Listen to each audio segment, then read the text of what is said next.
Okay, well, the lady that just came in, please take her seat.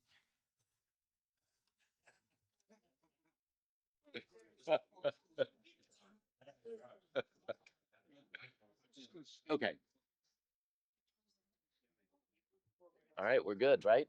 Everybody ready? You guys ready? All right, we're gonna get started. Yeah. All right, everybody. We're gonna have plenty of time to talk.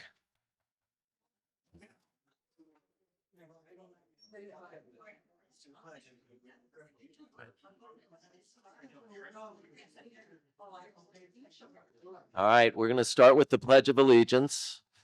Everybody, let's go.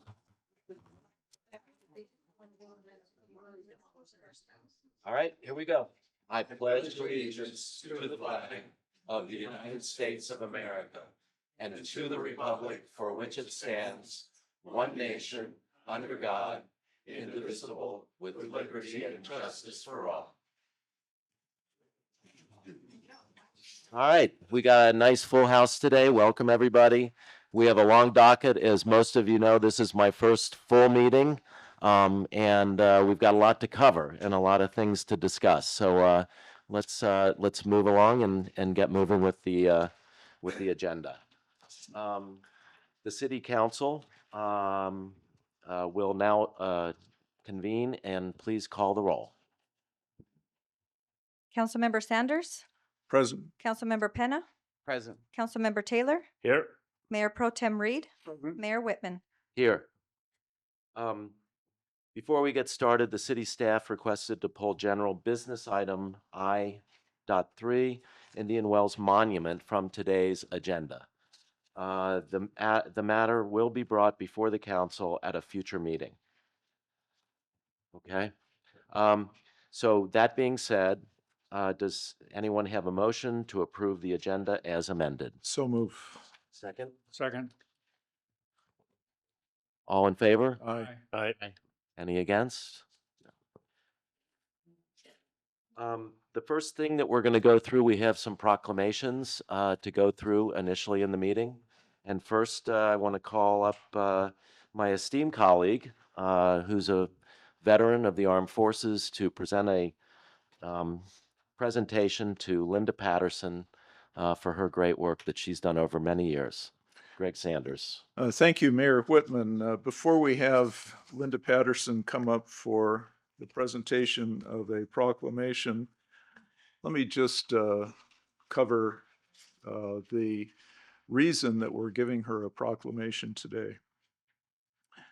Linda is the founder of Americans Supporting Americans, a nonprofit organization dedicated to arranging the adoption of U.S. military units at home and deployed around.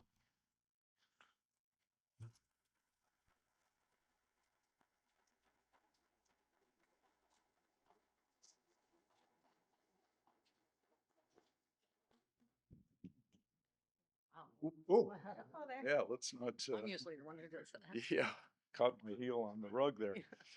Linda, this is particularly pleasurable for me because I am a combat veteran, and my unit was benefited by the adoption of not a city, but by the Kiwanis Club of Greater Anaheim.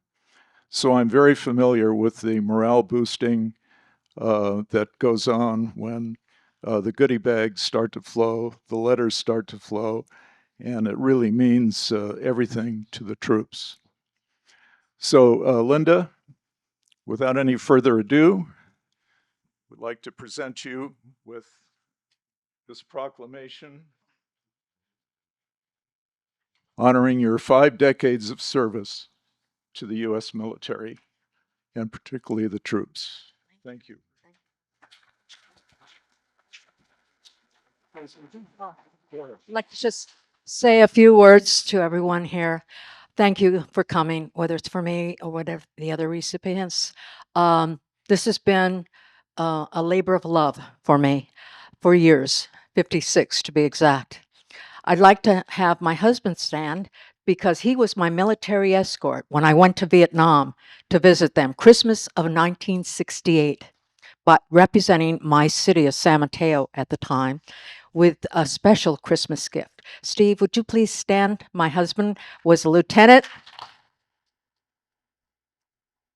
He was my brother's a platoon leader, and in the same battle that my brother was killed in. But he was assigned, that was March of 68. When I went, it was December, Christmas, and I had no government approval. I didn't ask for it, frankly. I had $40 on me and a round trip ticket to return and 2 suitcases full of city medallions that were cut in the city seal with each soldier's name engraved in back of it. And I waited for them to hack their way out of the jungle. I was with the 101st Airborne to come and see me. That changed my life, gentlemen, ladies and gentlemen. It really made me see, with tears in my eyes, I saw 19 and 20-year-olds come out and pull letters. The letters are what made more, I think, difference. The packages were great, but the letters meant a lot.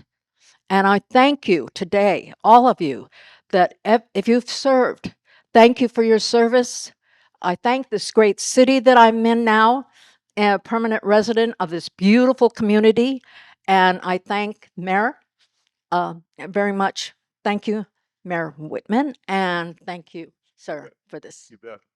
And Linda, I understand that when you went to visit your brother and the rest of the, or excuse me, your brother had been killed in action. When you went to visit the unit, you just showed up in Saigon without any advance warning, right in the middle of a combat zone. And they treated you well, I take it. Yeah, you were very lucky. They got my telegram, which they didn't until 2 days later. If Yeah. it wasn't for a soldier that knew when I was arriving and told the commander, I had someone come down, which was Lieutenant Patterson, He became your husband. became my husband. That's right. Great love story. All right. Well, Linda, thank you so much. Really appreciate it.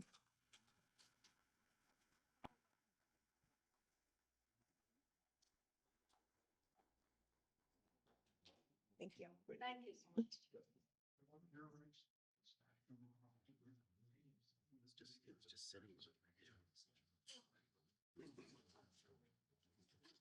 Okay. Thank you, Ms. Patterson and Councilmember Sanders. We next want to recognize our Indian Wells hotels for efforts in assisting the Southern California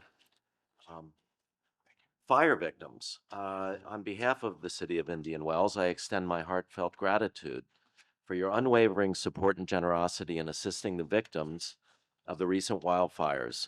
The hotels, of course, provided discounts for rooms and allowed variations of some of their rules so that we could provide shelter and comfort during this time. Your compassion and community spirit exemplify the very best of Indian Wells. Thank you for your invaluable contribution and for standing with our community in times of need. Is Dan Johnson here? There he is. Okay. Do we have a proclamation or that's it? Certificate, A certificate. right there under your phone. There it is. Okay. Let me give this to you. Are you representing all 3 hotels, Dan?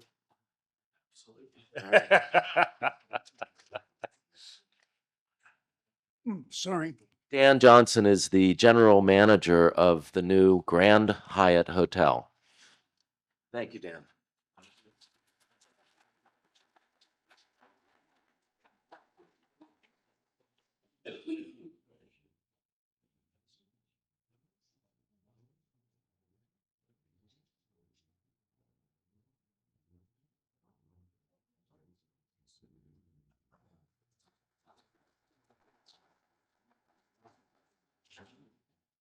Kudos to Dan. He shows up at all of our golf and resort committee meetings. He's an active participant in the community.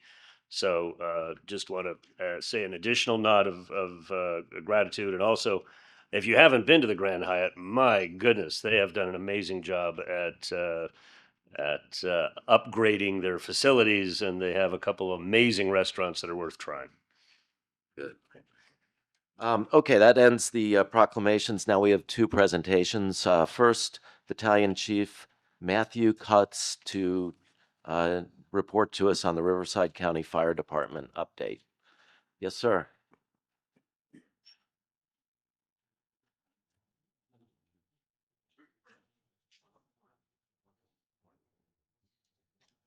Good afternoon, council, staff. My name is Matthew Coates, Cal Fire, Riverside County Fire Battalion Chief for the City of Indian Wells. I'm here to present to you the quarterly report for fire. So the quarterly report for fire, always have problems with this remote, is from October 1st, 2024 to December 31st, 2024. Also going to go over a comparison call of calls for the previous quarterly period, and then significant fire department events in the city of Indian Wells. So for the calls for service for the period, 376 calls for service, 345 calls the same time last year. This year, for the period, we had 251 medical aids, 53 false alarms, 26 public service assists, 34 traffic collisions. For a comparison of the previous call period, we had an increase of approximately 9%. Here's the map of calls for fire service within the city of Indian Wells. As you can see, we are meeting our 4-minute time period from the time that we press en route to the emergency to the time that we arrive on scene. That's remarkable. Yeah. I mean, that has to be significantly better than the average on a statewide or even countywide basis. For Indian Wells, we strive to do our best. Well, that's just remarkable. 4 minutes is a matter of life and death in some cases. For sure. Yeah, for sure. It's, we could get any kind of call, whether it's a house fire, a medical aid, a cardiac arrest. We strive to meet that time frame. We know it's an emergency, and we get right to it. I give it to the guys that are at the fire station behind us, is they know that they're here to protect and serve, and that's what they do. Thank you. I have a question. 4 minutes is remarkable. What is the standard in the state? NFPA standard, National Fire Protection Association, is a 4-minute standard. Okay, So we're just under that. thank you. So calls for service at our hotels. The Grand Hyatt had a total of 8 calls. Renaissance Esmeralda 12, Tommy Bahama Miramonte Resort 10, and Indian Wells Resort 5. Significant events in Indian Wells. In December, we had the 2024 Ironman event. For the Indian Wells side of the event, it went remarkably well. We had a total of 3 calls for service. 2 of those were transported, and they were transported for general fatigue, overexertion, of the such. Nothing too serious. Probably the most severe was transported in moderate condition. Incident responses of note, we had a high-speed vehicle collision into a light pole on Highway 111 in Province Way. 1 person required extrication. 2 patients were transported to a local area hospital. 1 patient was in critical condition. The other was in moderate condition. Noteworthy events throughout the quarter.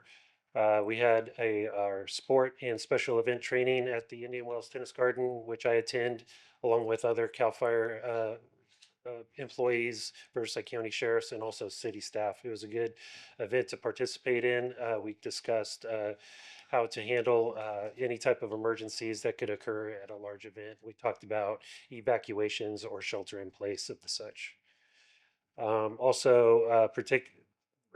We participated in October, the National Shakeout, which we do at the fire stations throughout Riverside County Fire. We simulate a greater magnitude earthquake, stop, drop, cover, And then we go into our standard operating guidelines thereafter. We check, make sure that all of our personnel are safe. We check on the structure, and then we conduct a windshield survey throughout the community. So it keeps us on par and on track with what we need to do after a large earthquake. Also, Station 55 in December participated in the Shop with the Firefighter, which was in La Quinta.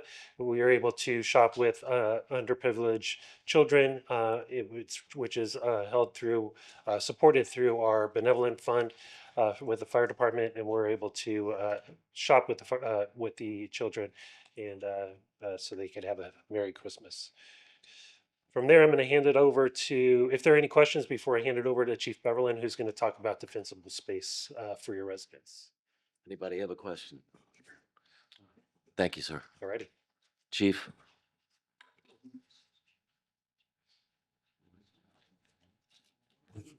Good morning, everybody. Mike Beverland, Fire Chief for Indian Wells. Good morning. At the Public Safety Commission meeting, we talked a little bit about defensible space and some of the other legislation that's kind of going on. So the commissioners asked me to talk a little bit about defensible space. Are we going to be able to pull that up? Yeah. So outside on the table, I left some of copies of this document. What you're looking at is a defensible space action plan. It comes up with six initiatives that you can do to make sure that you're safe from wildland fires. Regularly clean your roof and gutters, decks, and the base of walls. Use lawn and leaf bags for collection. Replace wood mulch products within 5 feet of all structures, and substitute that with non-combustible products. The recommendation there, one of them is dirt. So just remember that there's a local ordinance that says you're not supposed to have dirt. You can only have DG, stone and gravel. Store combustible outdoor furnishings and retract awnings and umbrellas when they're not in use. Make sure that you store your exposed firewood at least 30 feet away from your structure and have it in a cover fire resistant material. And remove all dead and dying plant materials within 30 feet of all structures.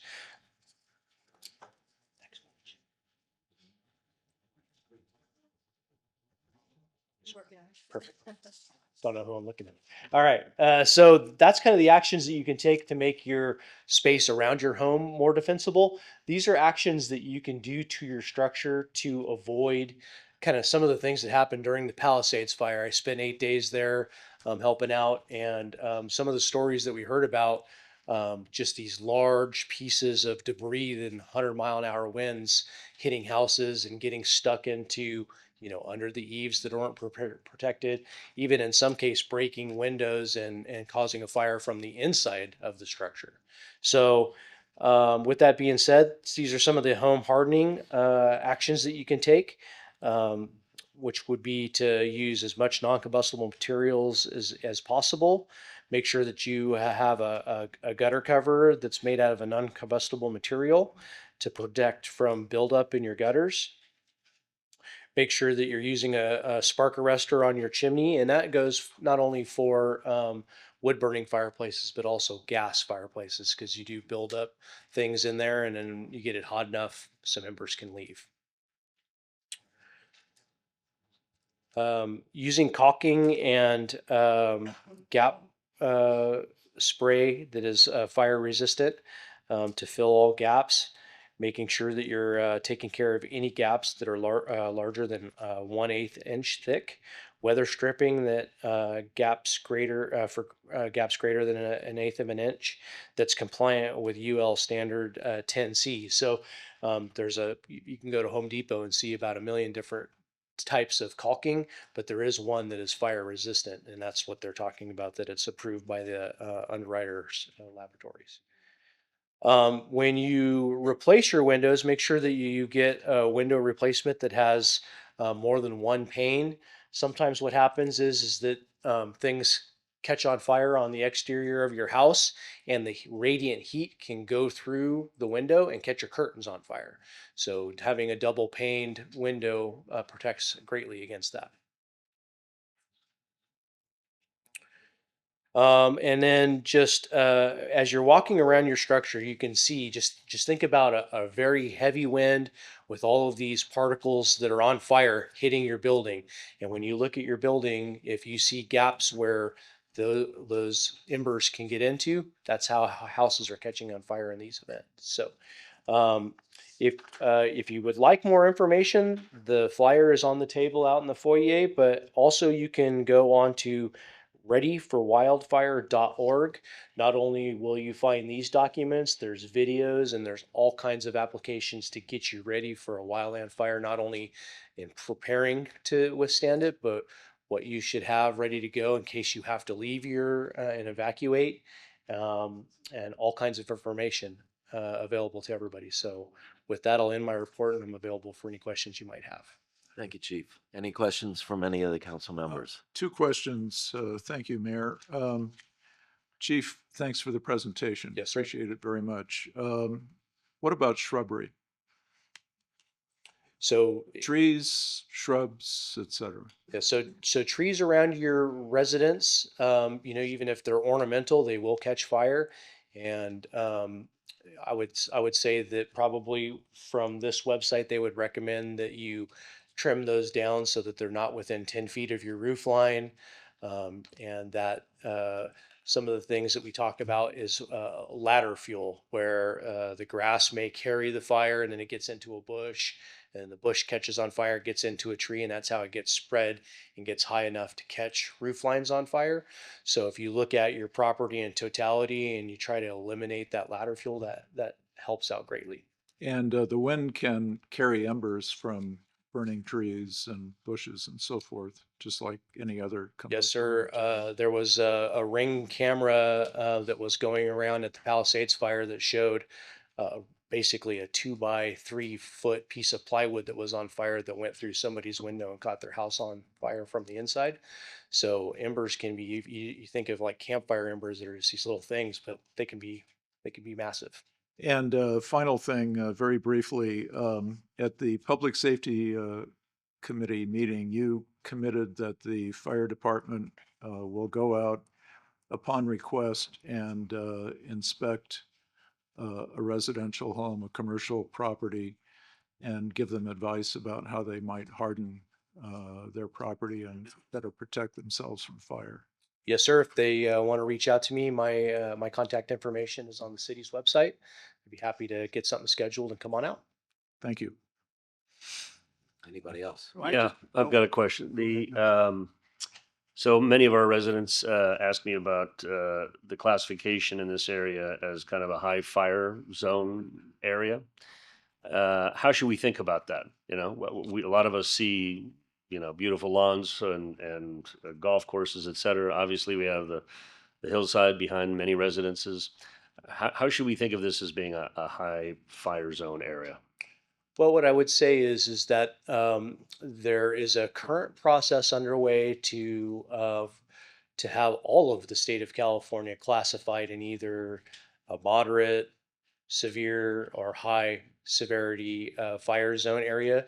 There's a map that is being developed. It is not complete right now. So without knowing what that map looks like, I can tell you from the previous map that was done, and I think that was in 2019, I want to say, Indian Wells did not have any very high. Now that's from the government side of things. Versus insurance. The insurance side of things has a different map. Yeah. And I don't know what, that's a private entity, obviously. I don't know what they go off of, but I can just tell you that from our perspective, we haven't seen the current version of the map yet. It's supposed to be done this month. I would imagine with the fire activity that happened over the last 3 weeks that may be getting pushed into February, but I haven't heard. It's a completely different function of CAL FIRE in Sacramento.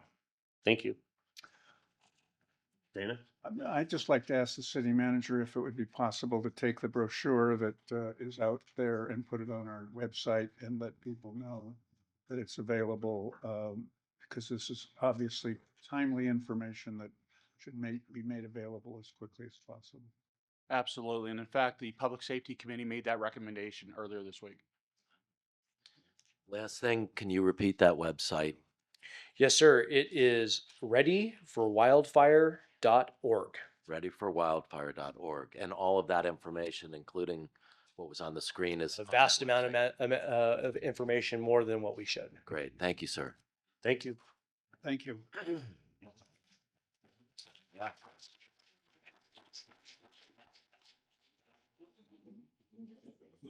All right, next we have Frank, our Lieutenant Frank Scavone, who's going to give us an update and introduction of our new Special Enforcement Team Deputy Peter Progen.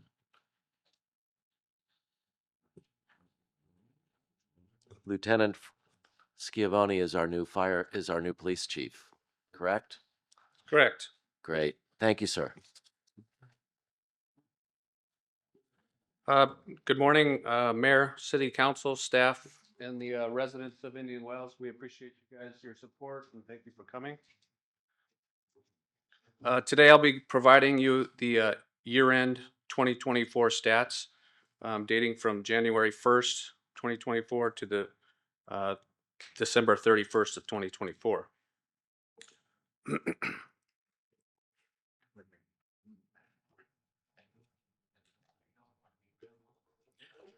We had a total of 15,108 total file numbers drawn as of December 31st, 2024. 3,185 calls for service, 11,923 self-initiated file numbers. Those are like traffic stops, vehicle checks, public assist, stuff like that. There were 119 total arrests made, 23 for DUI, 11 for public intoxication, and 50 outstanding warrants that were arrested. The deputies and the CSOs that are provided to the city conducted 10,014 area checks throughout the city.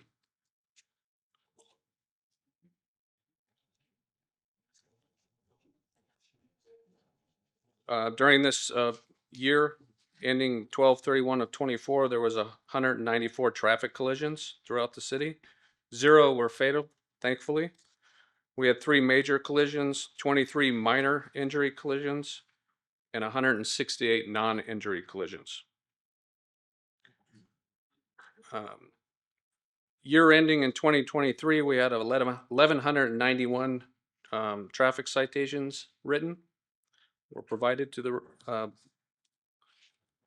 and then we had an increase in 2024 of 1,703, partially to Deputy Yu on his motorcycle, Partially. introducing himself. That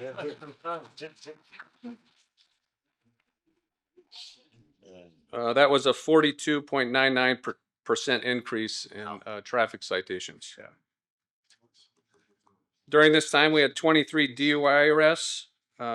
It's my intent to increase these here in the next year. We know that these are a big contributor to some of the collisions that are occurring, not just in this city, but as they travel through and make it to the adjoining cities. The uniform, getting ahead of myself here. The uniform crime reporting data, year-to-date comparisons as of 12/31/24, are up here on the board. As you see in 2024, we had 0 homicides. There were 2 rapes reported here within the city and 1 robbery, along with 7 aggravated assaults, with the total violent crimes of 10. Burglaries were far down from the previous 2 years at 14. Auto theft rose a little bit at 5. And then the miscellaneous thefts, larceny were 50, with the total property crimes of 69. The total Part 1 crimes were 79, with the reduction of 15.96 from 2023. Oops, I need to go back.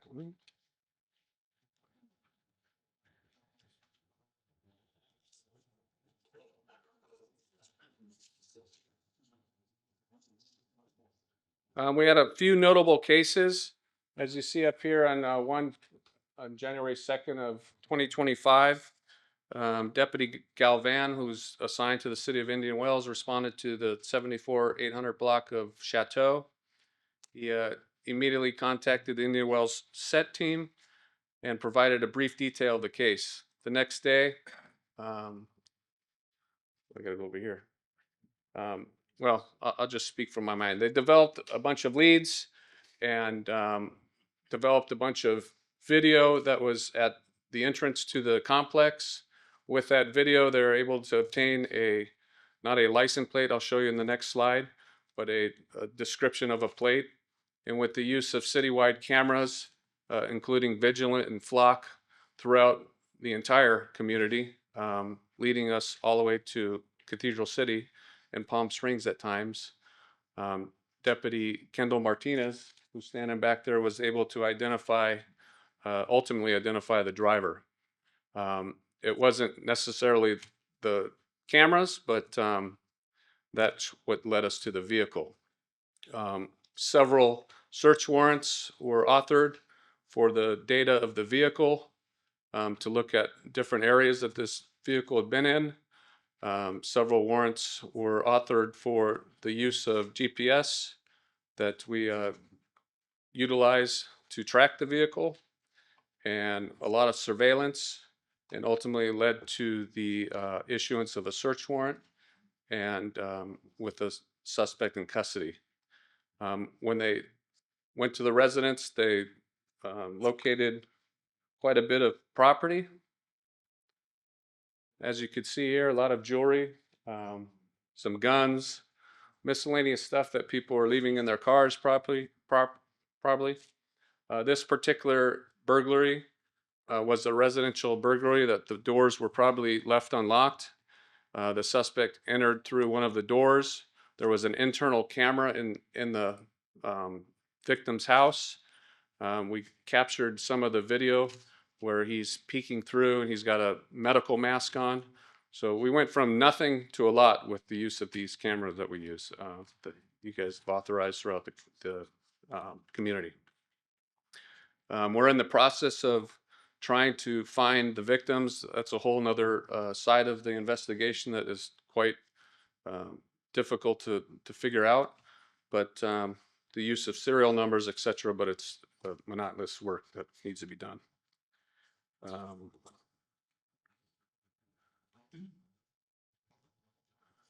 And with that, I conclude my update.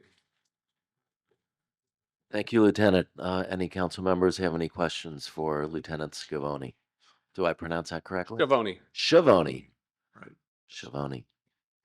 Mayor, if I may, I think I'm beginning to sound like a broken record, but the SET team here in Indian Wells, they do just a remarkable job. And I've gotten to know Officer Kendall Martinez, and he's absolutely relentless. And so the word gets out. Crime doesn't pay in Indian Wells, and we saw the dip in crimes here in the city over the past year. So thank you to the Sheriff's Department. Great job. Could you introduce your colleagues in Yes, the back of the room? I will. For proper, Deputy Kendall Martinez, come on up here. He's the star of the show for this last burglary.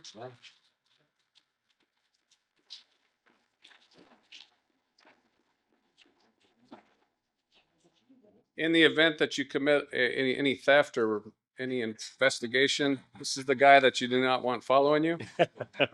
We have two of those. Deputy you don't want him following you either. And then I have a new member that is joining us here. He joined us last week sometime, and his name is Deputy Peter Prajan. If you could come on up here.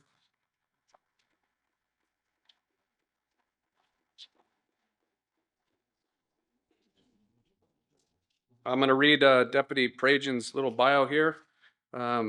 He's the newest member of the Indian Wells Special Enforcement Team. He's joining support with Deputy Martinez. He's overseen by a sergeant named Brian Whitley. I ride these guys like racehorses, run them into the ground 24 hours a day to make sure that things are done. I had a conversation with Peter. As you can see, he's a little older, probably my same age. I had to make sure that he could work day and night, and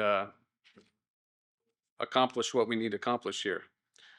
He's been on the job here 4 years. Prior to that, he did 25 years in the private sector. He's got 5 master's degrees and currently pursuing a PhD. So I hope when he does get that PhD, Mr. Freeland will let him use that hat that you guys awarded him. I'm not sure if that hat still exists anymore, but He's got a strong background in business administration, forensic psychology, and organizational leadership. His expertise in investigations, leadership, and community policing ensures a well-rounded and ethical approach to law enforcement, what we're all searching for here in the community. He's committed to enhancing public safety and problem solving within Indian Wells, and he looks forward to working with all of us. Great. Welcome.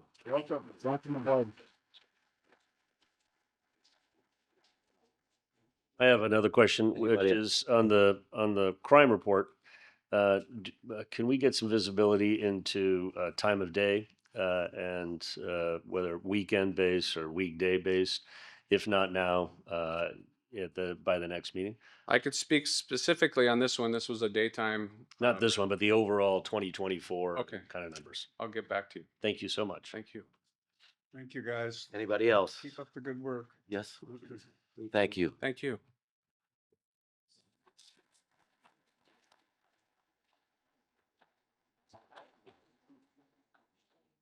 Okay, now we're going to get to the meat of this, which is starting with public comments. Members of the public who wish to speak on consent items or items that are not listed on the agenda may do so at this time. Public comments are limited to 3 minutes. Speakers will be alerted when their time is up and are then to return to their seats, and no further comment will be permitted. Please note that while the City Council values your comments, the Council cannot respond or take action on matters not listed on the agenda until the matter may appear on the forthcoming agenda. Ms. City Clerk, do we have any public comments? Yes, I do have one public comment, and that would be Martin Lax. Mr. Lax? You think you can cover that whole notebook in 3 minutes? Here you go, take it. Good morning. First, Martin Lax on Via Corona. I'm a 30-year resident here. First, congratulations to you all for your election and positions, and wish you all very well. Thank you. Thank you. So I got back involved in what's going on in our city a couple of years ago, and I raised issues regarding information and reports and such. And I did some Googling. Actually, before that, I spoke to then Mayor Sanders about the quality of reports and information and alternatives. And he himself also said, I research things, and he does things like that. And I'm glad that council does that. But I would suggest that this council establish some guidelines and some to be the best of reporting, to improve our reporting, to present alternatives and explain why alternatives are good or bad, giving you all the best decision-making forum that you can. So I've given the clerk a booklet, a chapter out of the booklet called Institute for Local Government. I'm sure there's much more. That's one. 2, Elmo. Why isn't there an Elmo here so that if I wanted to show you and you or the public the document, it could be done? It used to be here, and it's in every courthouse. Yeah. I suggest we have that returned. 3, slurring our streets. So the city sent out a notice about advancing a 3-year paving program. Wonderful. It sounds positive that you brought it sooner. It sounds like that. So I asked, when was the last time you paved our streets? Well, I've lived here a long time. It's been, I don't know, 10 plus years. It's been a long time. So this nomenclature of saying you're advancing a 3-year thing, I'm just gonna be more, I suggest that we be more forthcoming in what we're doing. Really not advancing anything. We've delayed slurring, I think. A lot of residents have complained the quality of the roads have not been up to snuff. I'm glad we're doing it now. 4, the Fairway Park. So it's been a concern of us residents who live in our area that our privacy, safety, that attracting the park is not a great idea for some. Others like it. But we didn't anticipate it being published in the Desert Rec publication. And I'm concerned about that for safety, privacy, and so on. it was a controversial thing to do. We kind of made it just a place to reflect and be very modest, but now we're marketing it and I'm concerned about doing that. Those are my 4 things. Thank you. Thank you. There are no more public comments. We close the public comments and we will go to city manager report. Thank you, Mayor Whitman, members of City Council. I have a few quick updates for you. First, over the last couple of weeks, we've received some communication from residents asking about what that construction is along Fairway near the Vintage Club. And what that is the Vintage Club is actually digging an irrigation well. They got approval from the County of Riverside to do that well, and that permit allows them to do construction through June of this year. We anticipate that the work will be done before that. We are working very closely with the Vintage Club to make sure that the disruption to the community and the appearance of the construction site meets our standards, and they've been a great partner in doing that. If you have any questions about that, feel free to call City Hall. In addition, we did have Mr. Lax talk about a residential pavement project. It has been moving forward quite quickly. We did have some slight delays over the past few days due to the inclement weather, and so that project has been seeing some minor delays. We want to thank the patience of the community during the construction, and the community has been very supportive as we do this project. And then finally, an update on the Players Course redesign. The groundbreaking is on Wednesday, March 5th at 10 a.m., so please save that date. In addition, for our resident golfers, Troon has been successful in getting some discounted golf at our other local golf courses for Indian Wells residents during the construction period. By no means will it be as beneficial as the Indian Wells golf benefit, but we, thanks to the work of Troon and the City Council to encourage that, we did get some information about those discounted rounds, and there will be emails going out to advise residents of where they can go golfing at a slightly discounted rate during construction. And with that concludes my updates, Mr. Mayor. Thank you. Any questions for the city manager and council? Just one question. Isn't it true, Dr. Freeland, that the county issues the permits for wells? They impose the mitigation measures and so forth, and there's really not much we can do about it. That is correct. The only approvals that were necessary from the city were some building permits for the small structure that will enclose the well site once it's completed, as well as electrical. Those permits actually have been approved but not pulled yet because they haven't got to that level of their construction. Thank you. My question is do we have any idea when they'll be finished? An end date? We do not have a specific date, but through the county permit, they have through June of this year. Okay. June 5th. June 5th. Okay. City attorney reports and comments. City attorney, any report? Thank you, Mayor. Council. We'll try this again. Can you hear me all right? Speak up. Yeah. The little red light is on. Yeah, that's better. Now you're Okay. better. You're better. Get closer. Angelica. Mayor and council, I just wanted to bring or let you know today that as it so often is, the California legislature has been busy, especially toward the end of the last legislative session. They had enacted hundreds of bills, but several, again, pertain to housing, and the general trend continues to further limit local control over housing. Some examples that you've seen or will see soon are ADU law has changed, so you'll see a corresponding update to our ADU ordinance so that it can remain valid. SB 9 from a few years ago has been greatly expanded when it comes to having a second primary dwelling unit on your property. So we've got strategies to deal with that, but that is the new reality. And the one that I wanted to draw most to your attention today are some changes that the legislature made to the so-called builder's remedy in the Housing Accountability Act. This applies when a city does not have a certified housing element, and the builder's remedy has been expanded significantly from what it was last year. And so in general, and there are other changes to housing laws too, but but there's a big push to ratchet up the consequences of not having a certified housing element by the deadline. Now, staff and the council did some pretty heavy and amazing work to get our 6th cycle housing element certified, and many of us lived through that. The 7th cycle is not that far away.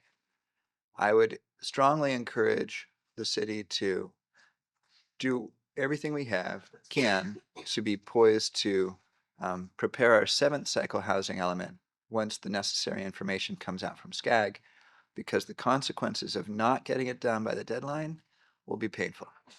And that's my advice, and that's my report. I'm available for questions. Any questions from the council? When is the 7th cycle due?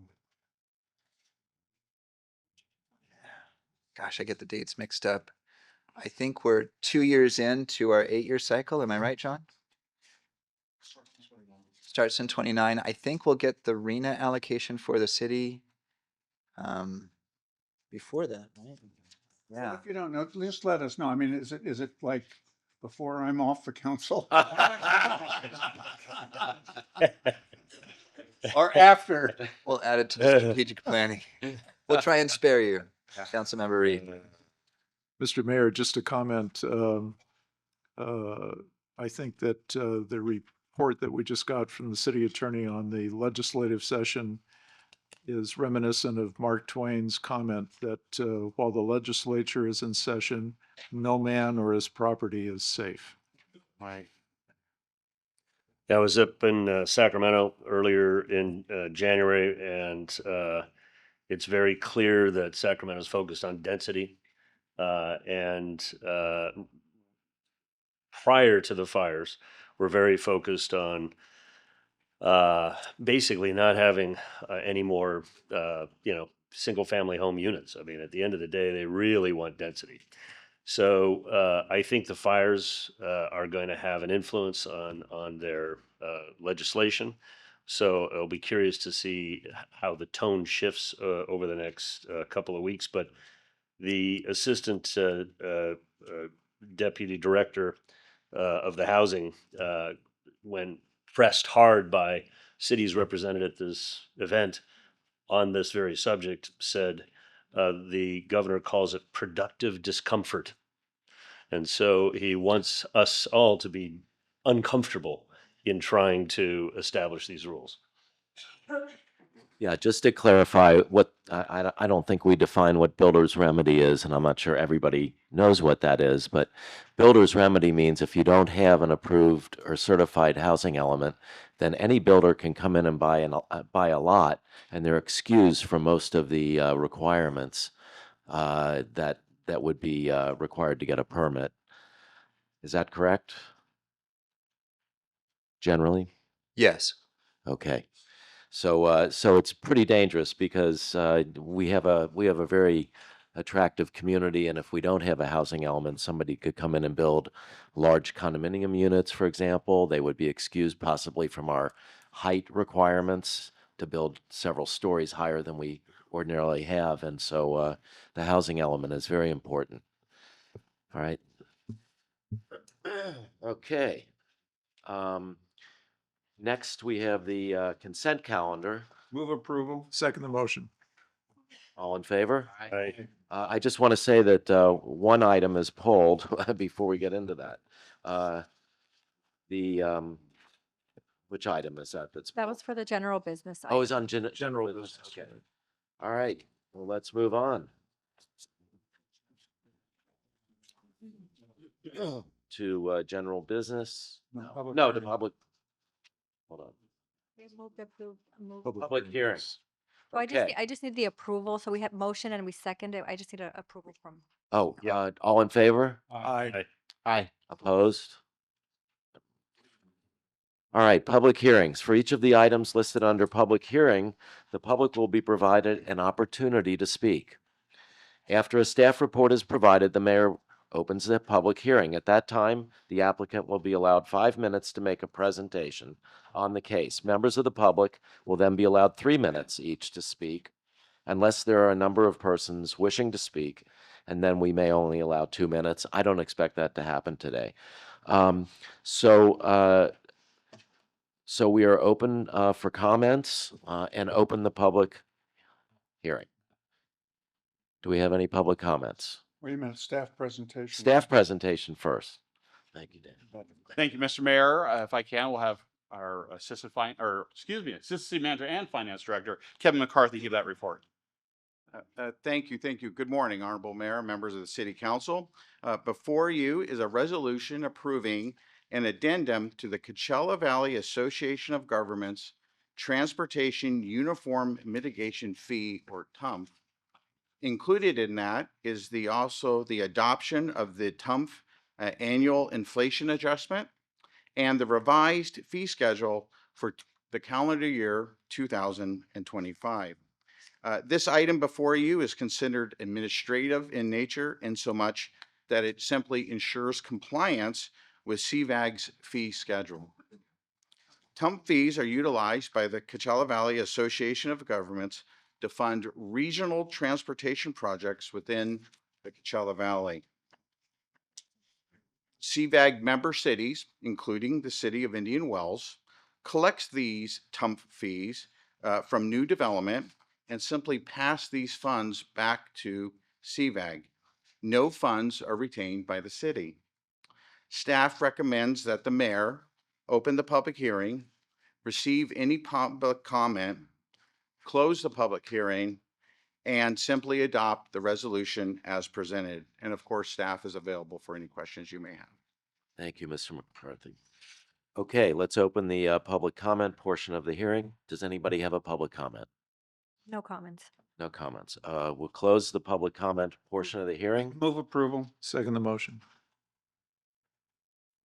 So this is to adopt the Yes. resolution. Yes. Okay, so the motion is to adopt the resolution and it's been seconded. All who are in favor say aye. Aye. All opposed. The resolution is passed. Thank you, Mayor and Council. Thank you. All right, moving on to general business. After each item of general business, and we have several on here today, and I'm sure everybody's interested in some of them. After each item, after the staff makes a presentation, we will have an opportunity for public comment. After the public has provided comment, the item is closed to further comment and brought to the council for a discussion and any action. All right, so we're going to start with the first item, which is I-1, Finance Committee recommendation on sponsorship for the Living Desert. To get started with that, Mr. McCarthy, please give us a report. Thank you. Thank you, Honorable Mayor and members of the City Council. For your consideration today is a sponsorship proposal for the Living Desert Zoo and Gardens. As I've outlined in the staff report and in the attachments, between November of 2023 and March of 2024, the Finance Committee and the City Council held no less than 5 public meetings to gather community input and gauge interest in this initiative. On January 14th, 2025, the Finance Committee conducted a detailed review of the sponsorship opportunity and again, as outlined in the staff report, recommends the City Council consider a $2 million sponsorship funding level. Additionally, the Finance Committee itself suggests the Council task them with reviewing and revising the city's extraordinary sponsorship policy as a part of this process. This concludes my presentation. The Finance Committee, Living Desert leadership, and of course staff are available for any questions you may have. Thank you very much for your time. Okay, thank you, Mr. McCarthy. So this is an item that's been before the council several times and before the Finance Committee, and there's I'm sure a lot of discussion. So who would like to start the discussion on this matter? We have public hearing? Oh, public hearing first. No, we're doing, public comments come after the council Well, after the staff discussion. I have a couple of questions of the staff. Okay. Mr. McCarthy, isn't it true that the San Diego Zoo, the Los Angeles Zoo, the zoo that is at Santa Barbara, they all receive very, very significant tax supported tax support for their operations? Yes, sir, Councilmember Sanders, that was the data that we concluded, and that information's in the staff report. In fact, well, why don't you just give us the amount of tax support that is provided, for example, to the San Diego Zoo? To be quick about this, sir, let me call up some of the Living Desert leadership, and I think they can run those numbers through with you much quicker than I can. Okay. Thank you, sir. Secondly, well, let's just, Mr. Mayor, let's just hear from the public. And Let's then we have can get public back to this. comment, and then we can get into a full discussion, including with the members of the Living Desert that are here. Right. Okay, so public comments. Thank you, Mayor. So I did want to acknowledge that we did receive 2 submitted written comments relating to the item from Dean Griffin from the Miramonte in support, and we also did receive a letter from resident Jim Kent, and they were all distributed to the council and provided, and they'll be available on the city's website as well. All right. We have 1 comment on this item and 2 now. We have Jan Hawkins first, and then Jan Hawkins. followed by Sam Spinello. Ms. Hawkins.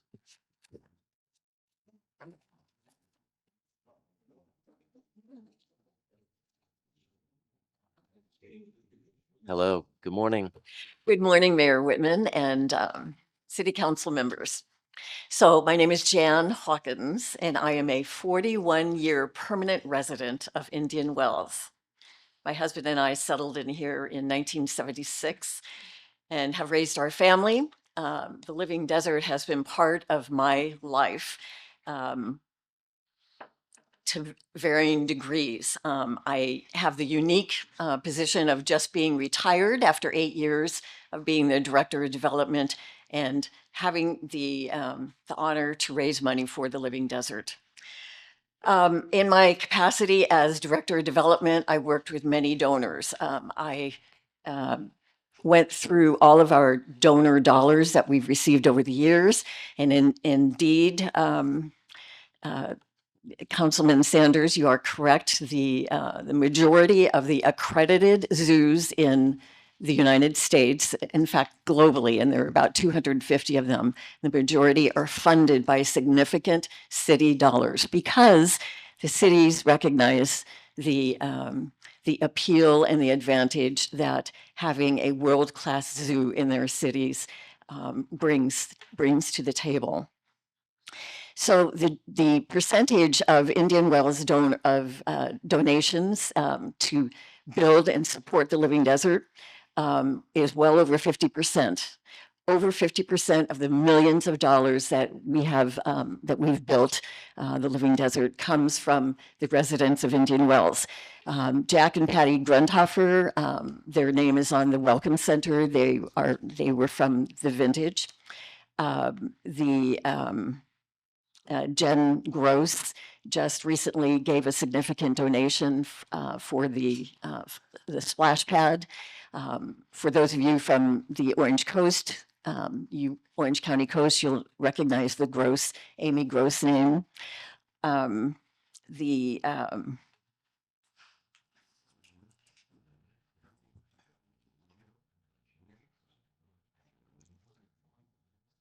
Sorry.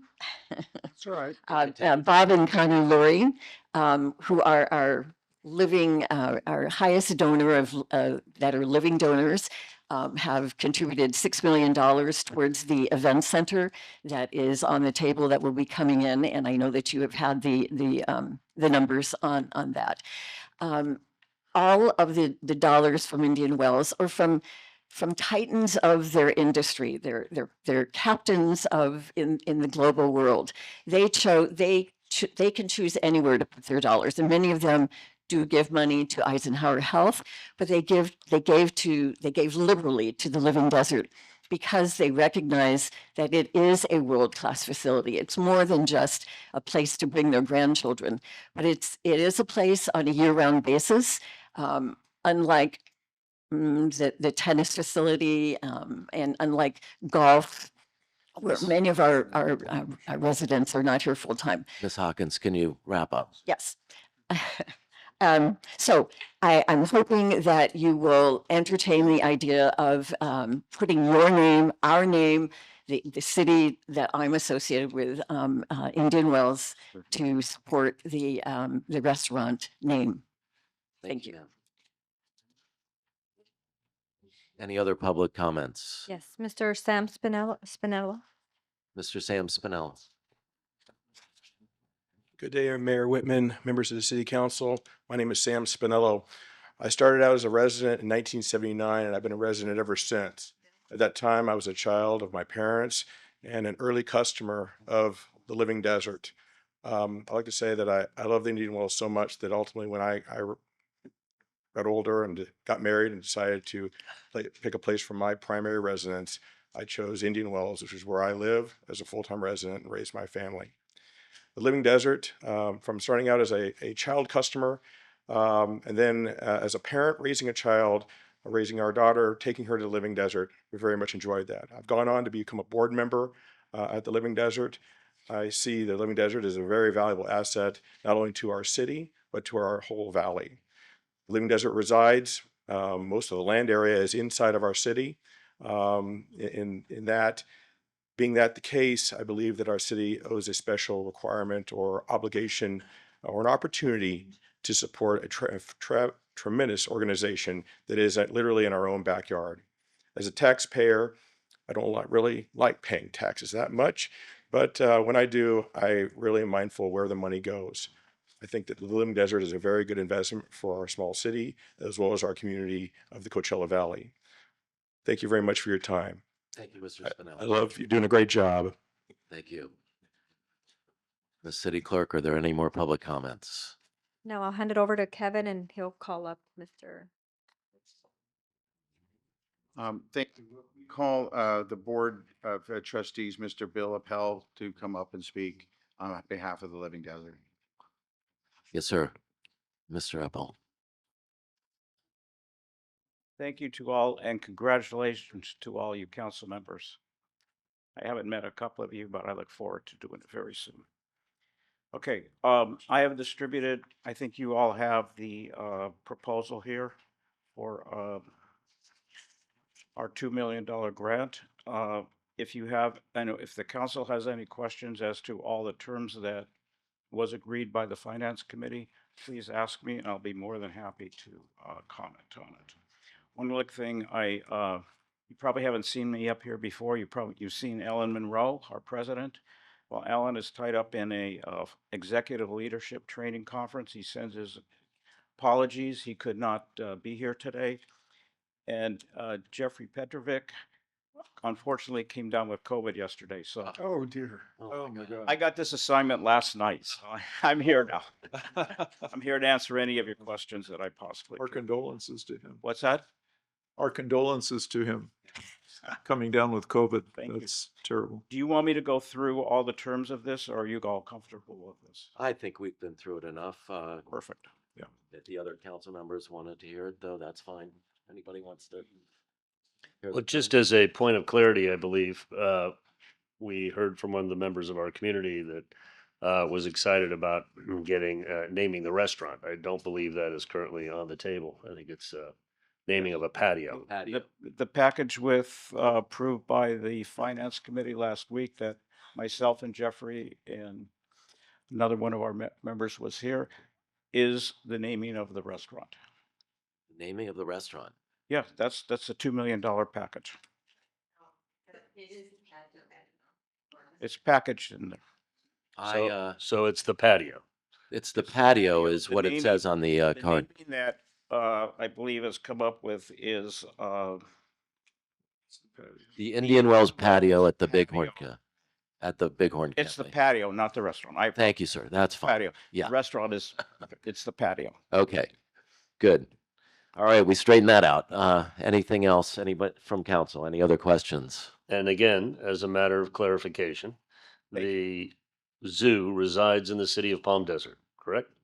No, the zoo resides in Palm Desert and Indian Wells half. And one more thing, the Bighorn Cafe, or hopefully the Indian Wells Cafe at Bighorn is 100% in the city of Indian Wells, and you will be getting your portion of the tax revenue off of it, not Palm Desert. Which is estimated at approximately, what, $70,000 a year, I believe, all in? Something in that range. Depends on- Optimistically. Understood. Any or other questions? Thank you, Mr. Appel. Okay, thank you. Okay, any other public comments? All right, who would like to start on council to discuss this matter? Let me open up by saying this. I appreciate what the Living Desert has given us, and I appreciate the fact that the city would accrue sales tax revenues from the cafe because it is located within the boundaries of the city. But I think there's a bigger financial issue here, and that is whether or not the zoo contributes to putting heads in beds. Transient occupancy tax is where it's at. And recently, and when I say recently, over the last couple of years, the hotels in Indian Wells have been packaging the Living Desert with other things in order to attract tourists to stay in their hotels. Of course, that translates directly into transient occupancy tax for the city. More recently, the hotels are packaging a stay at the hotel with just a visit to the Living Desert. So as time has gone on, the Living Desert is gaining more and more prominence. And the goal, from a financial point of view, would be to put the Living Desert on the same footing as the San Diego Zoo, for example. And as we've discussed before, people go to San Diego solely for the purpose of visiting the zoo. And that's what we'd like to achieve here in the Coachella Valley. And with the advertising that is going on by the hotels, that translates directly into increased transient occupancy tax for the city. And let's face it, this city lives and dies on tourism. 70% of our revenues come from tourists, and a big chunk of that revenue comes in the form of transient occupancy taxes. So based on that, I don't see this as a gift. This is an investment. And we really need to bring the Living Desert along to get it up to the status of the San Diego Zoo so that our transient occupancy taxes continue to increase. Thank you, Councilmember Sanders. Anybody else have discussion? I would like to defer to Councilman Taylor before I make my comment. Okay. Sure. Councilmember Taylor. Also, Dan, from the Hyatt perspective, can you opine momentarily on what kind of benefit you believe the hotel receives? Not as statistically as possible versus as kind of hearsay or passionately possible. Thank you. Please come up. I appreciate that. Thank you so much. Thank you, Councilor. Honorable Mayor. Two strategies within hospitality. Typically, how do you grow demand when otherwise it won't be there? So demand generation during an off season is critical for any effective hotel operation. For Indian Wells, that is our summer season, right? When temperatures get extreme, folks find other regions of the country to. Can you face here? Because you're on TV. and we sorry. want the people at home to be able to see you. Thank you. I look all right? Yes, you look Okay. fine. Perfect. We'll have our makeup person come in. For Indian Wells specifically, the Grand Hyatt introduced a water park back in the fall of 2020. And careful what we wish for in terms of demand generation. We created a secondary in season, which is atypical from a historic almost shut down in summer months to do projects. So we have proven in time that TOT grows with the ability to attract customers from other regions during a need period. That said, we don't have any more real estate to add more attractions on our property, pretty tapped out.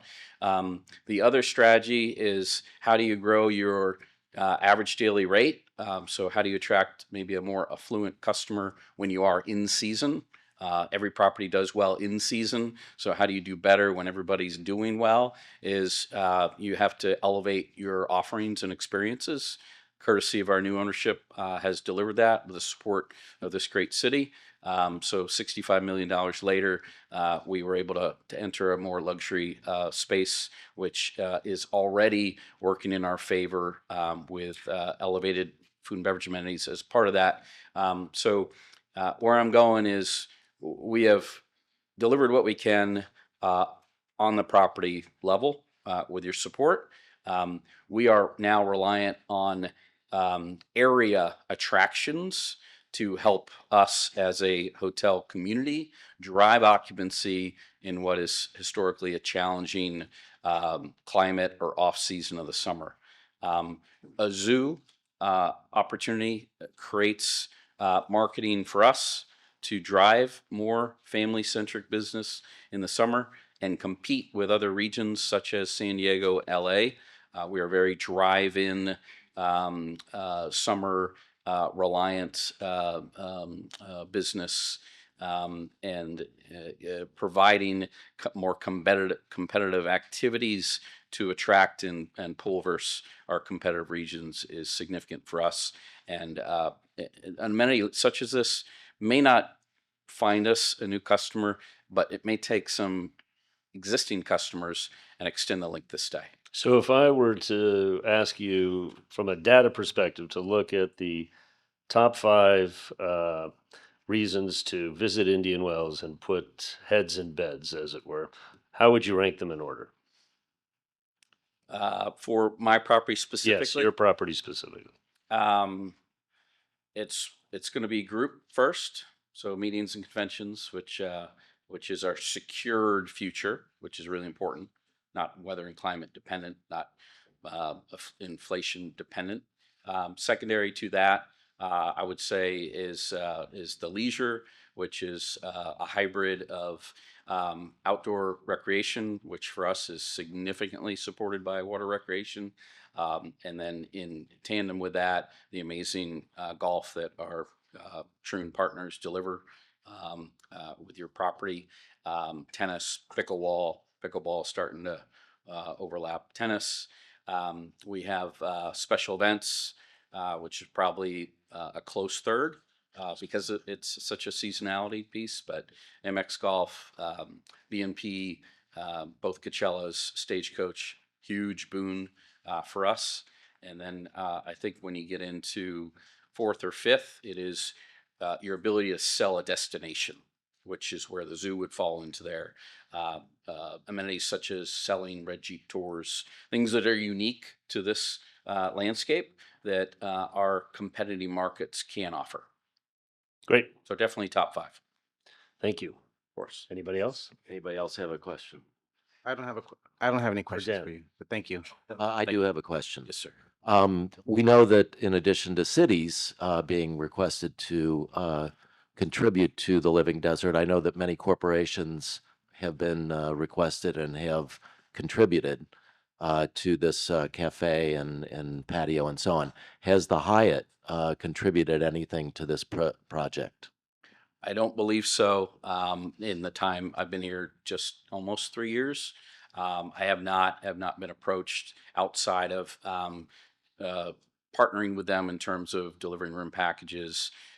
We support and market their venue through an example is our kitty cups at our pool venue are all branded. Those are zoo commercial vehicles, so to speak, that populate thousands of families and typically are a grab and go and take home and live in people's cupboards. So from a partnership perspective, yes. From a direct contribution, I don't believe so. Right. So no dollars. You have contributed no money towards this project. Blood, sweat, and tears. Thank you, sir. Thank you. Thank you. Anybody else? Yeah, so to be clear, we don't have any other partnerships with hotels. You're pioneering this for your resort. I'm so sorry I can't speak on behalf of my competitors. I think there is definitely an interest and they may be actively participating. Well, I can answer that because in your absence, you were elected chairman of the Oh, thank you. Thank you. Thank you. of the marketing committee. committee, yeah. Sorry, I'm sorry to inform you of that.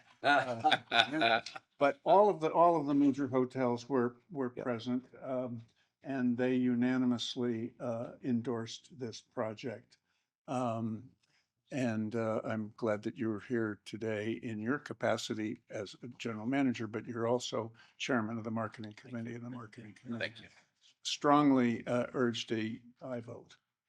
And the Renaissance and the Miramonte are putting together similar packages. So Do you know, as head of the marketing committee, whether any of the other hotels have committed hard dollars to this fund drive to the Living Desert? I do not know, but I can report back in my new role. Thank you.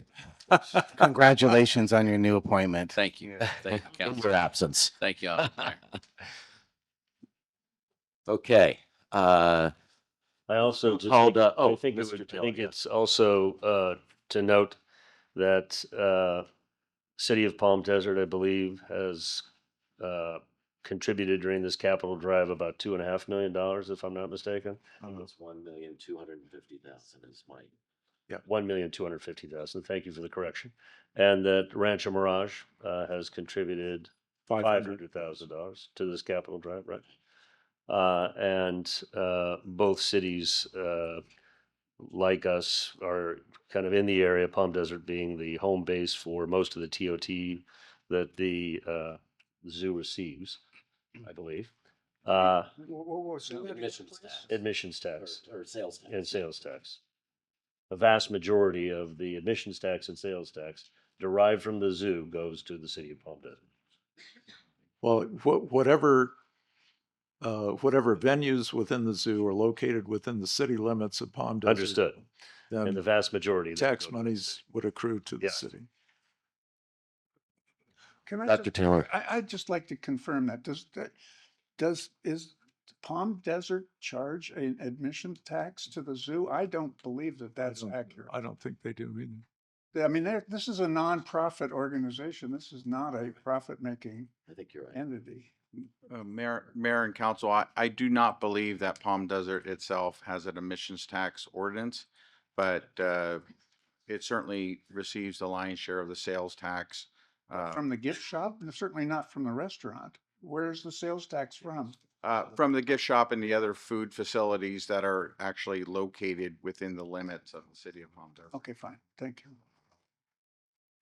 Any other discussion? Do you want discussion or comment? Well, Okay.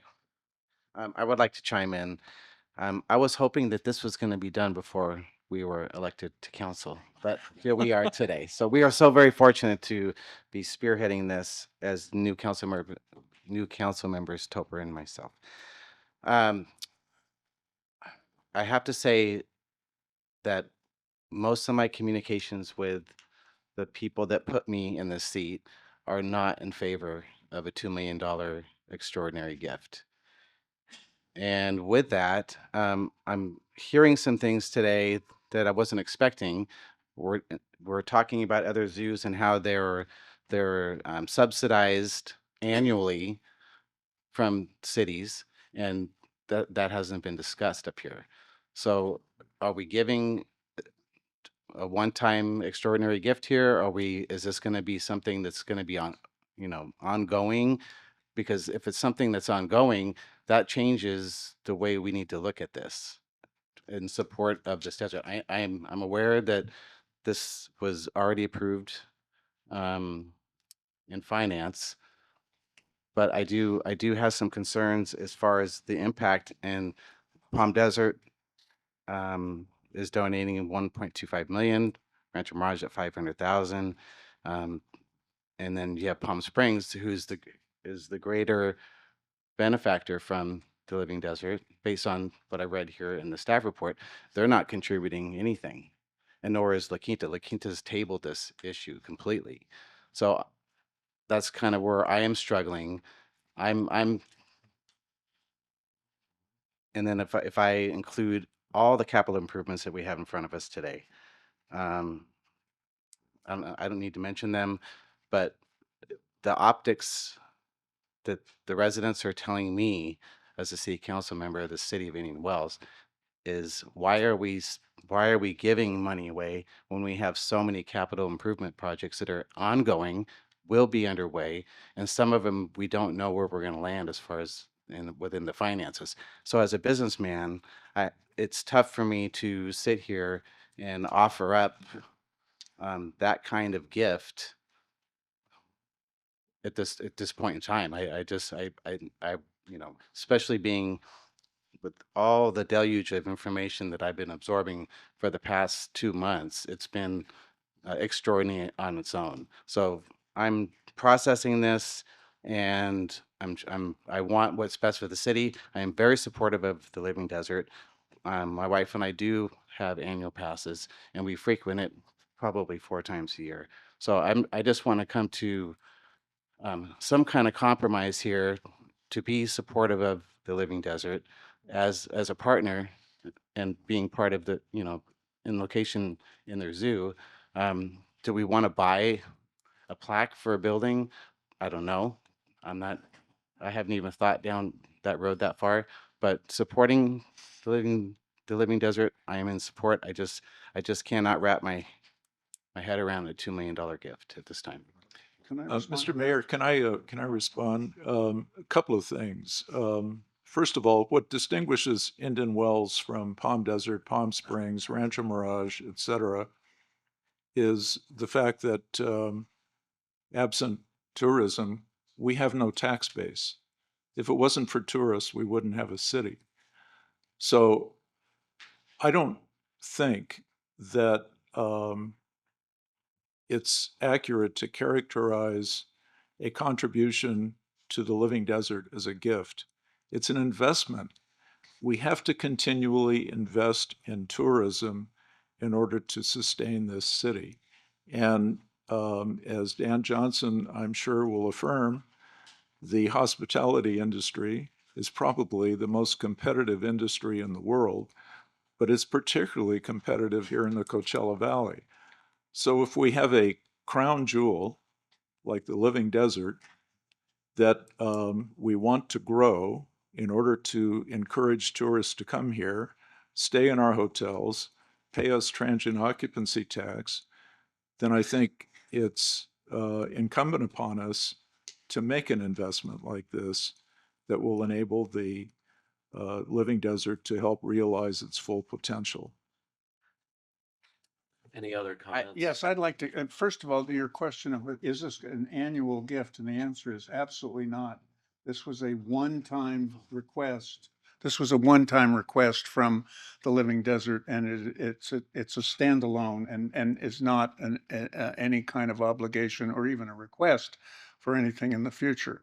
The second thing is, at the marketing committee, which is predominantly dominated by the hotels, the discussion was along the lines that the hotels in Indian Wells are the closest hotels to the entrance of the Living Desert.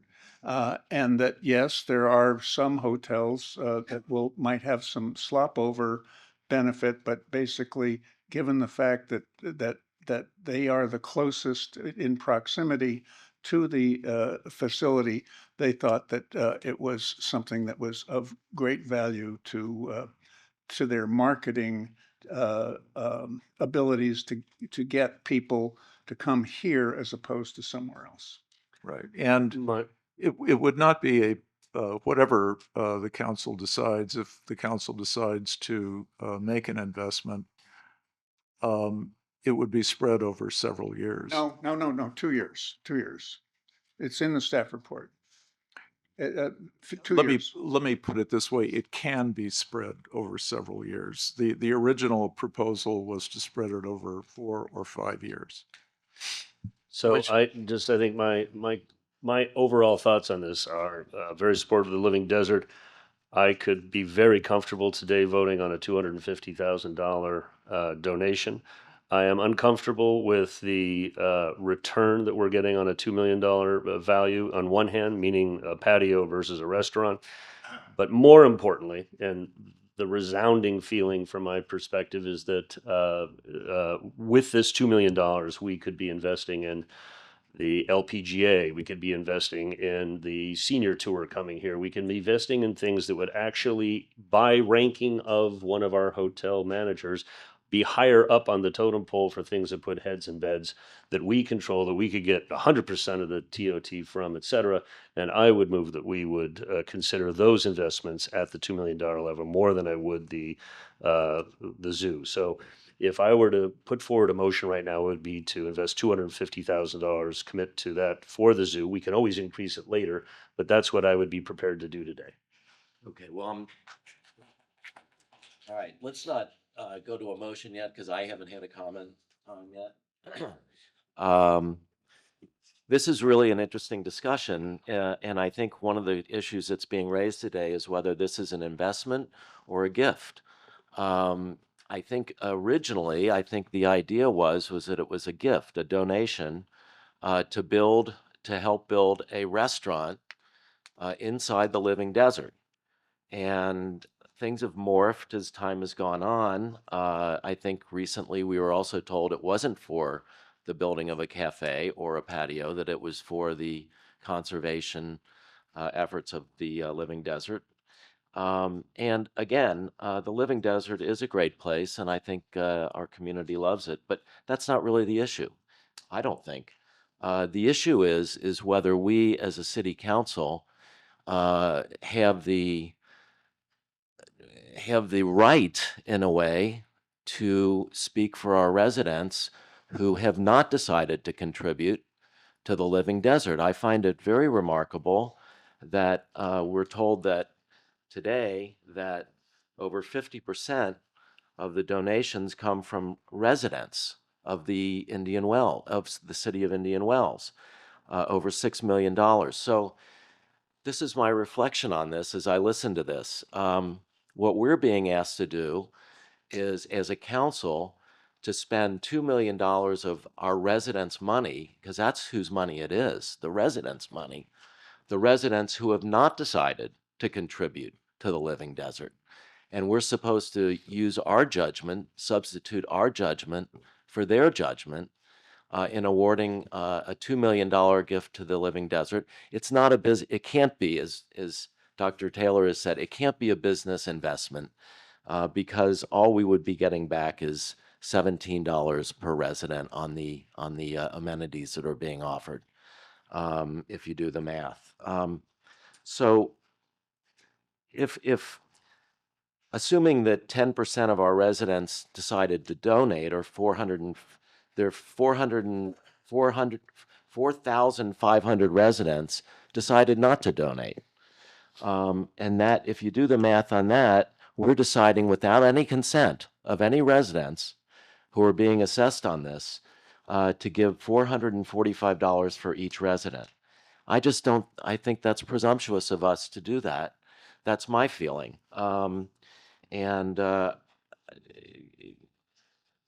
I think that Palm Desert gets $1.5 million every year from the sales tax, from what we were told.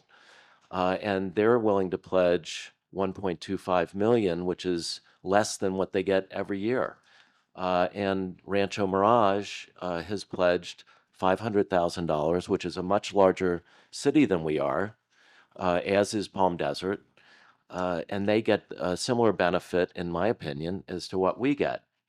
I don't see any data saying that, telling us exactly what the TOT that we're getting from our hotels from people who are going to the living desert. I'm sure that there are some people that do, but we have no data.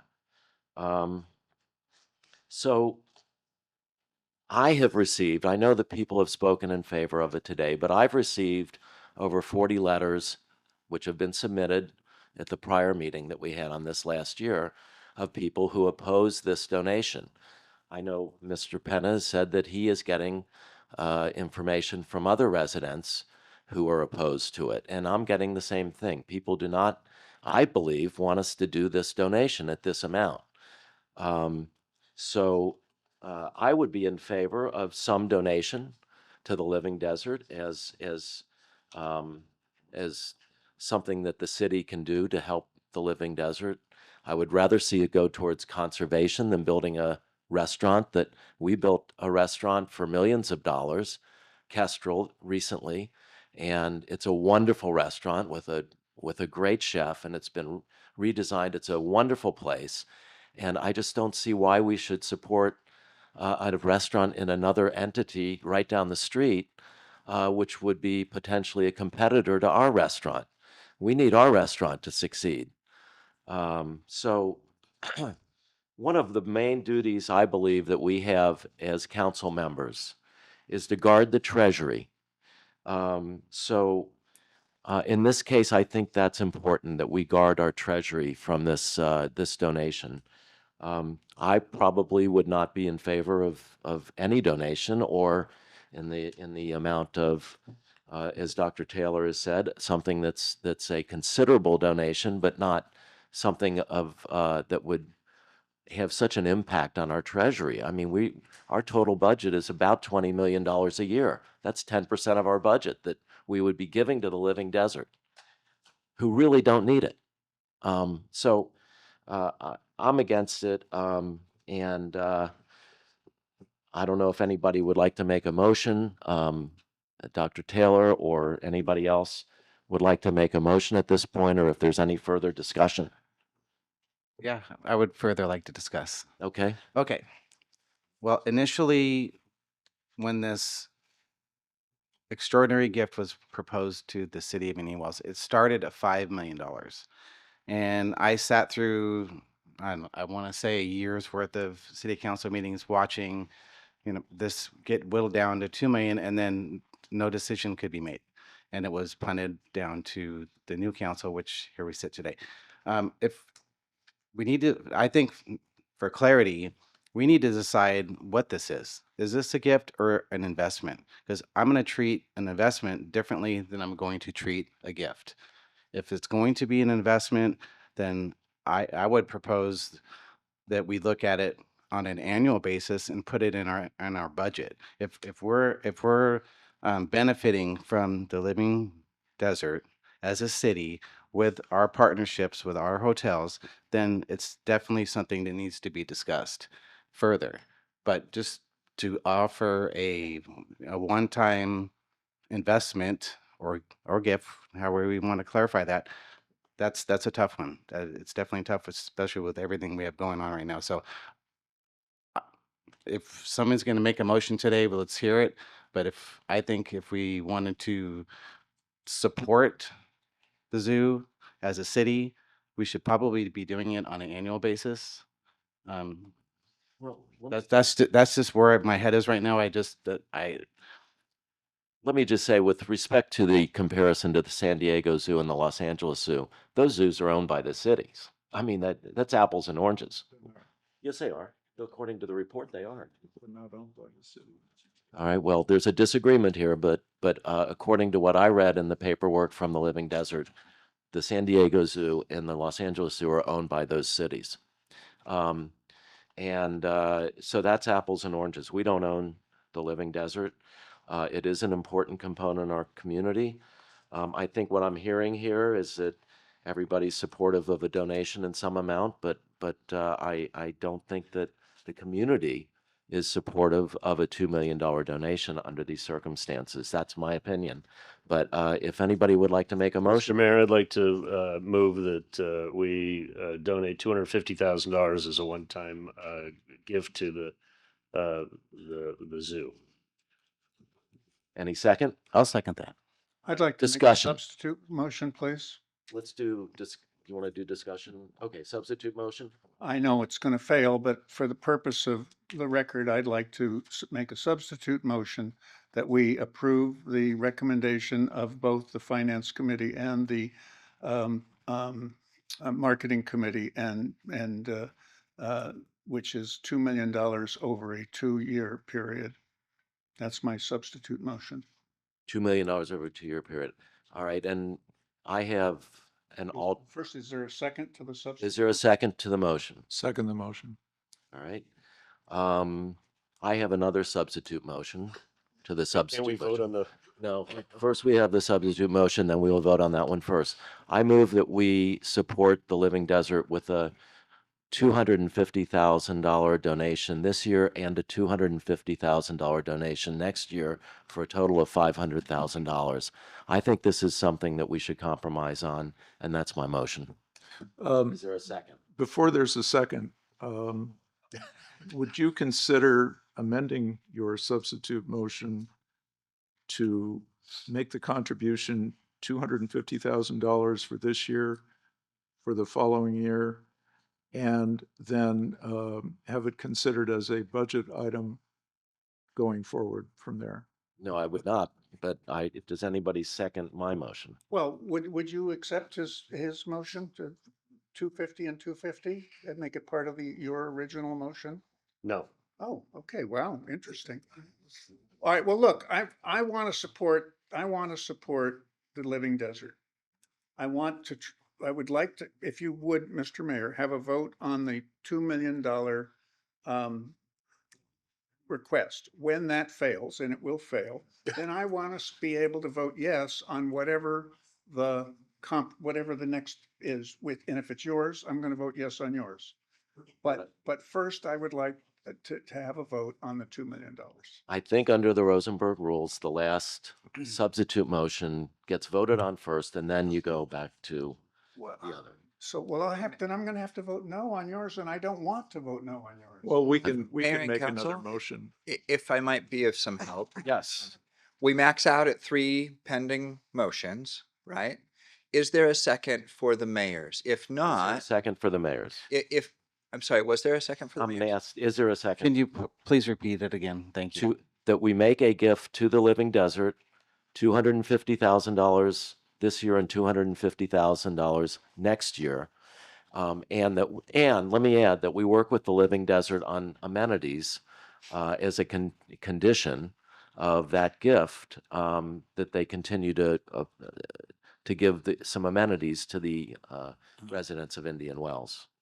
So just procedurally, Yes. if there is a second for the mayor's pending motion, there will be a vote.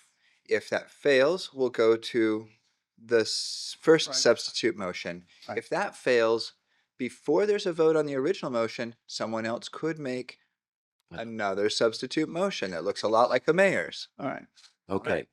Do I have a second on that, on my motion? Good. All right. Let's call the question, please. Can we have a roll call vote, Mr. Mayor? So we need a roll call vote On the $2 million. on the $2 million. Councilmember Sanders, Yes. Councilmember Penna, No. Councilmember Taylor, No. Mayor Pro Tem Reed, Yes. Mayor Whitman. No. Now the vote on On the 250,000. 250. Unless someone has a substitute motion. Okay, I will substitute. I substitute $500,000 one time. I'll second that. Any discussion?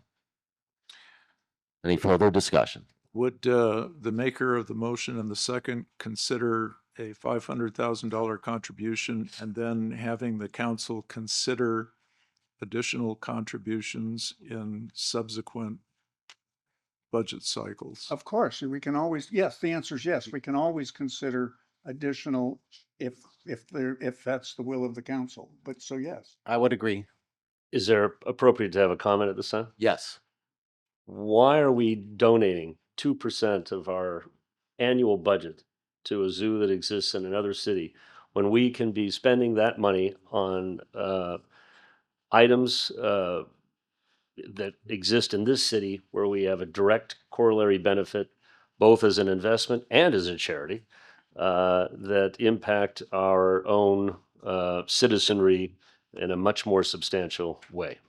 Well, I just think a- $250,000 is more than fair. Well, Just a point of clarification, the zoo is half in the city of Palm Desert and half in the city of Indian Wells. So it is in the city of Indian Wells. Thank you. Let's Let me make answer this what clear. my answer to that question is. My answer is, in the spirit of compromise, we know that the two members of the Finance Committee are very dedicated, and I'm sure that they feel that they're doing, what they did in the Finance Committee and their effort today is in the best interest of Indian Wells. I feel differently, but that doesn't mean that I'm right and they're wrong. And again, for all of us, we all have looked, I think, at all of these materials very carefully. And so my answer to you, Dr. Taylor, is that in the spirit of compromise, we would come somewhere that most of us feel is reasonable, which I think is a $500,000 proposed by Councilmember Penna. Can we call the roll?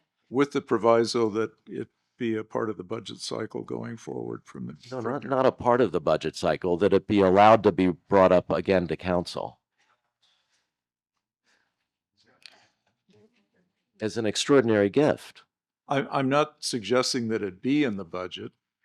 We always look at the budget and consider requests for line items in the budget. So it would be presented to the council, and as each budget cycle ensues, the council can say yes or no as to that line item. That's the way the budget cycle works. Right, but that's not what this is. This is an extraordinary gift request under the extraordinary gift policy. And I believe it should remain right there. And if the Living Desert wants to come back and ask for another extraordinary gift, that would be a new request for an extraordinary gift. So I would be opposed. I don't know about the maker and the second, but I would be opposed to having that in the motion. Well, I certainly think that at any time that they want to come back, that they can come back and we can consider it, Of course. including testifying at the budget hearing. And if they want to have it placed in the budget for consideration by the council, that would be up to them. And I would have no objection to them coming before the budget hearing and asking for a line item. So you're saying it would not be under the extraordinary gift policy any longer? Exactly.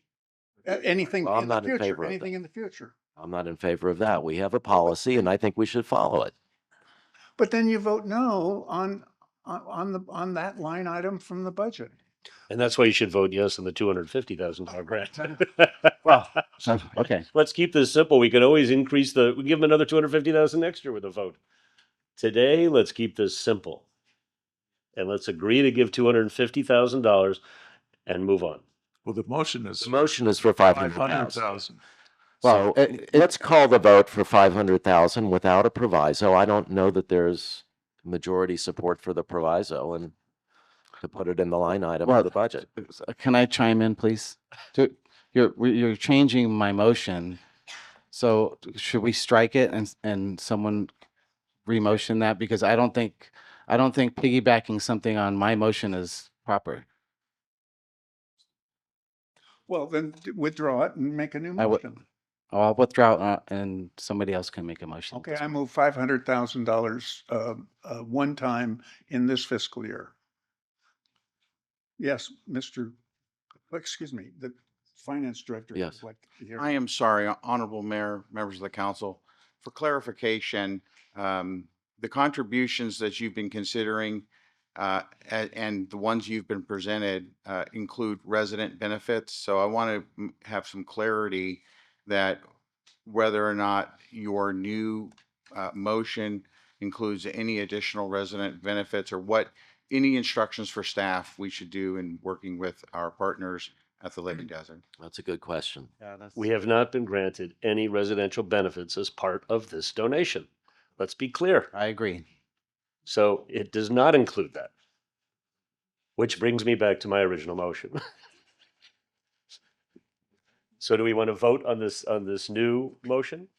There's a new motion. It hasn't been seconded for a 500,000 one-time gift.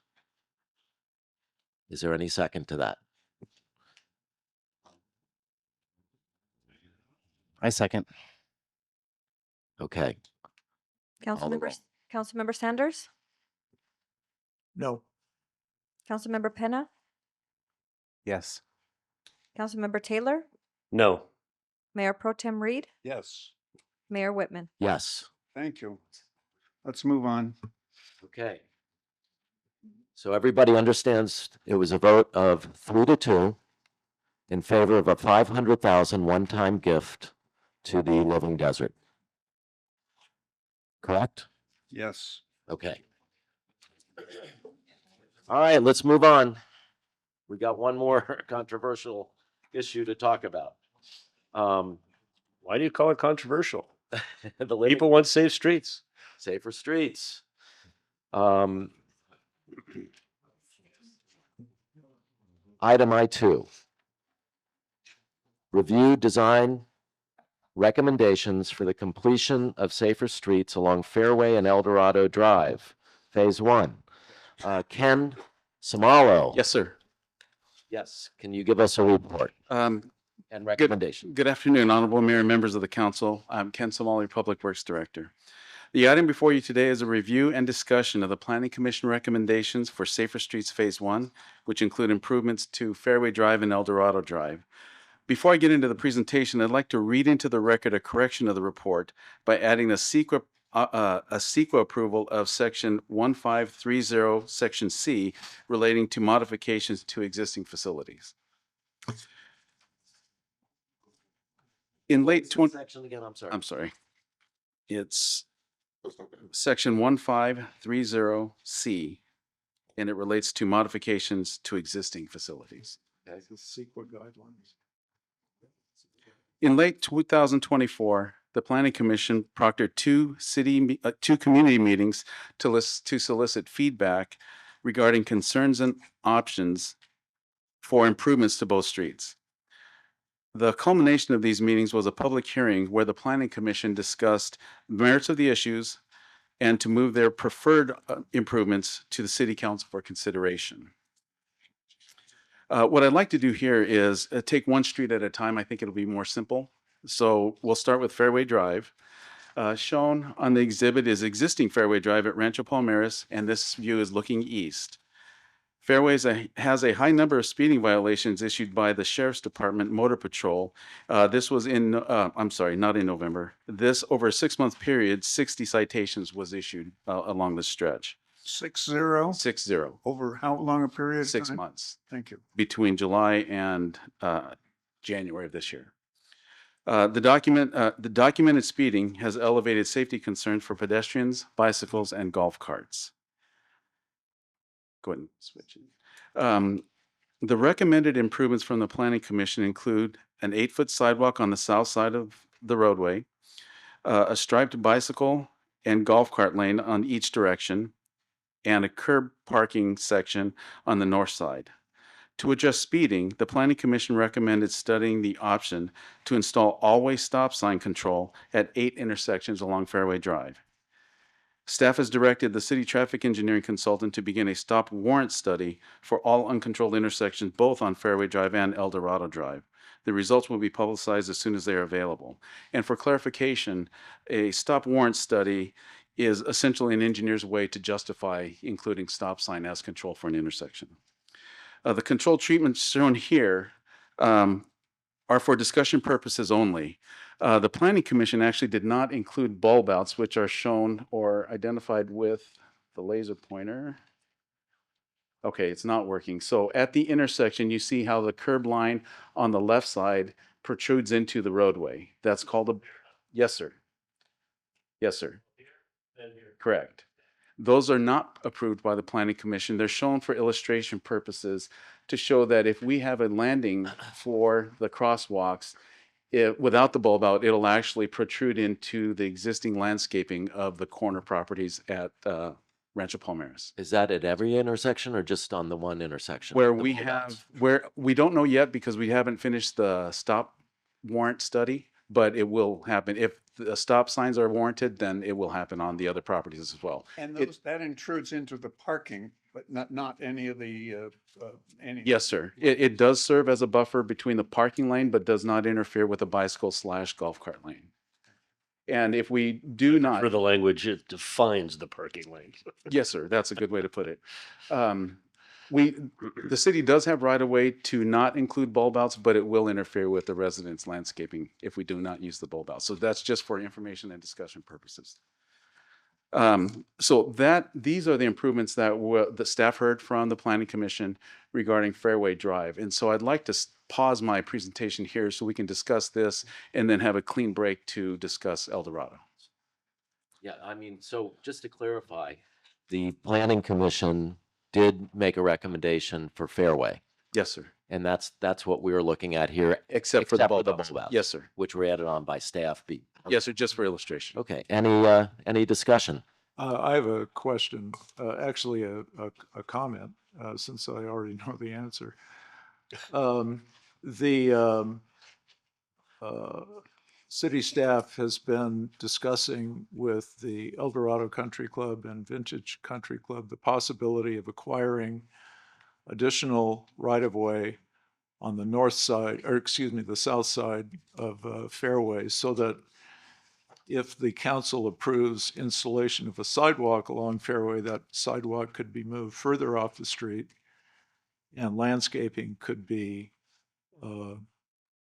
placed between the sidewalk and the curb, which would, from a visual point of view, buffer the sidewalk, correct? Yes. Okay. And those discussions have not been completed yet, correct? No, sir, because we don't have a project identified. They're more in concept to make sure that both country clubs were aware of what's going on. I just received, and I think the rest of council received, a written submission from the Vintage Club about the project on Fairway. Have you reviewed that? No, The sir. one that we just got? It could, I'm not sure what Yeah, you're, that was just provided today. Just provided Yes, today? before the Okay. meeting. Yes. And my understanding from the agenda is that today, the recommendation is to adopt the plan to improve. what we would like direction from the city council is to move forward with, well, 3 different things, to be honest with you. And I was going to get to them at the end of the presentation, but either to direct staff to solicit for an engineer to start design work, or if you have questions as we move along, to solicit an engineer to provide additional illustrations in case the council has different recommendations than what the Planning Commission and staff is presenting. Or if it's rejected, then staff would like direction to begin design for paving of Fairway Drive. So in essence, you're asking us for approval of this recommended design so that you can further explore not only cost, time, but any other issues that may arise. Is that Yes, sir. correct? Thank you. Anybody else? Yes, Ben? yes, yes, yeah. Okay, Want to let Mr. Penna go first? Well, I'm going to be less than 30 seconds. Right. Vintage has some serious problems as I Yeah. peruse this, and I think that it would be premature for us to do anything until staff has had an opportunity to review their concerns and discuss it with them. I think that's I think that's absolutely correct. true. So yes, because as I see the rendering, there's no recommendation or there's no resolution of where the sidewalk would start on the south side of the street at Cook. And the Vintage owns that property, and they have a beautiful entrance there, which goes well past the intersection. Yes, sir. Staff actually met with the chairman of the HOA, I believe, and another board member and had some discussions about their options, but that was a preliminary discussion. That was it. And was that considered by the planning commission, or are we hearing about this issue for the No, first what time was today? shown to the planning commission, can you go to the, it's the one that shows the corner of Cook and Fairway. So we did have a cross section, and I apologize, we're gonna have to scroll through the rest of the presentation to get there. I believe it's page 22. I think that was it. The existing conditions? No. No, this is gonna be a illustration of a sidewalk. Right there, it goes back. So this, I apologize for the plan view and cross section, but what is shown on the screen is a proposal of a sidewalk that extends to the corner of Cook and Fairway, which is on the intersection side of this illustration. So the curve is east. Where the dark area stops is the intersection itself. And you can see on the bottom of that aerial view, the proposed sidewalk location. And this is, that would take away all of those bushes and all of that well, landscaping. this is just in concept. So we, I know, but I'm just trying to clarify what that would be. if what that this would was mean. approved, yes, but we are in talks with Vintage HOA, and we actually showed them this and had a discussion about moving the sidewalk back to screen it, or another alternative as well. So I don't know that we're ready to. Well, may I, we have a few members I see in the audience of our esteemed Vintage Club here. Oh.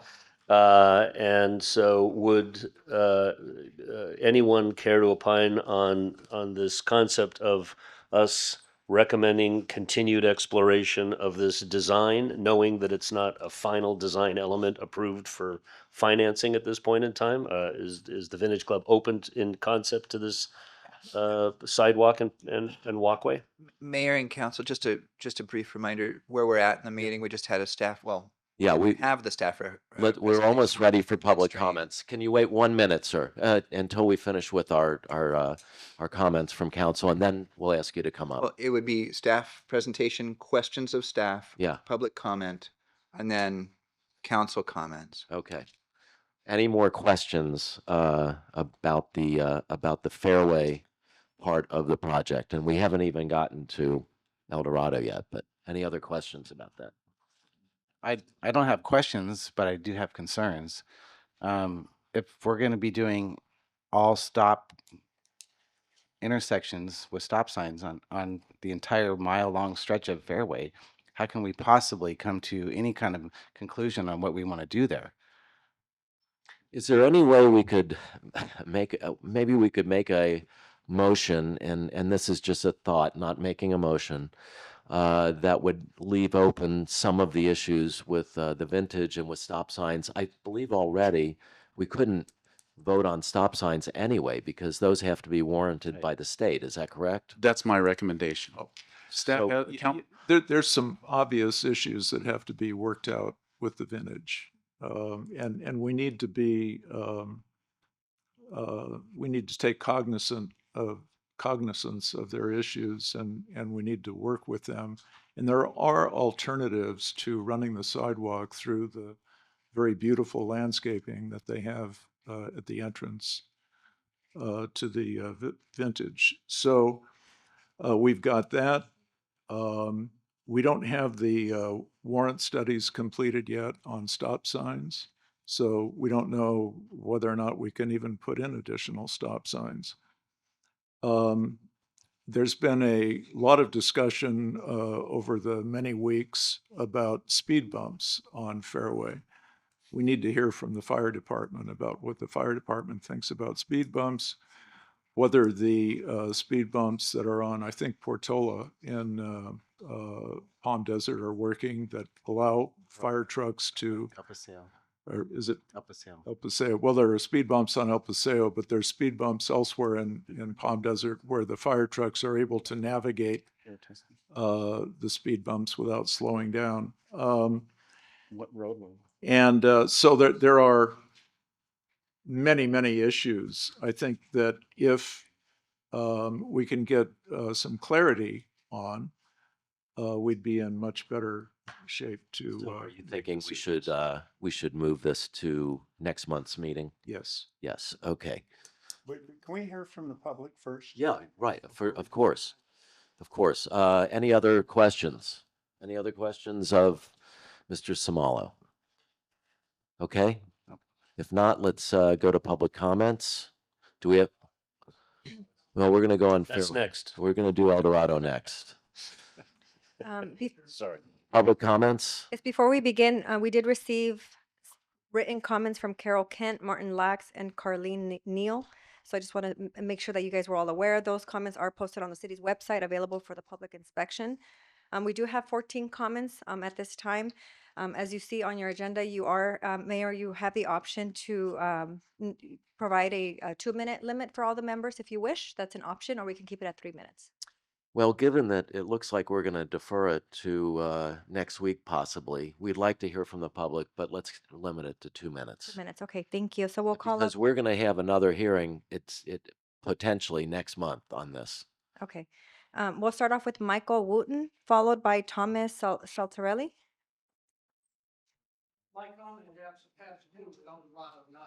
Let's hold on that then. Let's hold on. Anybody have Fairway? Okay, there's people that have. Come on up. Fairway.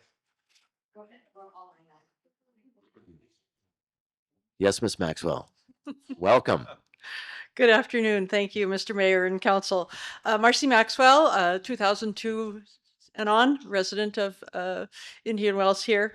We live here because of the year-round opportunities to be outdoors, walking, biking, golf carting, and sharing the road with vehicles and making sure that we're all safe. That's a really important part. I want to give you some specifics. I am on the board of the Dorado Villas Homeowners Association at the corner of Cook and Fairway. We have 120 homes. And you have a resolution that's been presented to you today that strongly supports safer streets, including the fact that all of those modes of operation, modes of transportation and enjoyment and property values and all of the things that mean something to us. We urge you to move this forward. We understand that you still have a process to go through here, but we are interested in outdoor activities. We're interested in our health and wellness and so forth. We have big plots of land outside of our wall, if you're familiar with it, both on Fairway and on Cook. And in our resolution, it says that we are prepared to talk with you about transferring that property to the city for the purpose of sidewalks.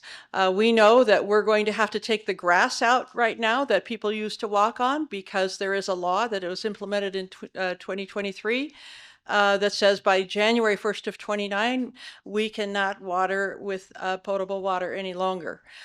So people will not be able to walk on that grass. That takes away a safety issue for them. We're concerned about that. But we've got a time frame that we're going to have to work with here, and we would like to work with the city and make sure that you can use those properties for sidewalk. Talking about the Vintage entrance, you know, if you put a stop sign at the corner of Azure Hills, which is about a half a block from us, on Fairway, with a crosswalk there, and crossed over from that south side to the north side, we have a very generous plot of land that additional block could be used for sidewalk, and you wouldn't have to get right to the very entrance of the Vintage. So we're very happy to talk with you about that. And this is a huge priority for us. We've talked with you about this since 2020, and thank you for listening. And we encourage a decision to move this further. Thank you, Ms. Maxwell. And I would ask staff if what Ms. Maxwell is offering is a solution to the problem with the Vintage, could we work with her on that?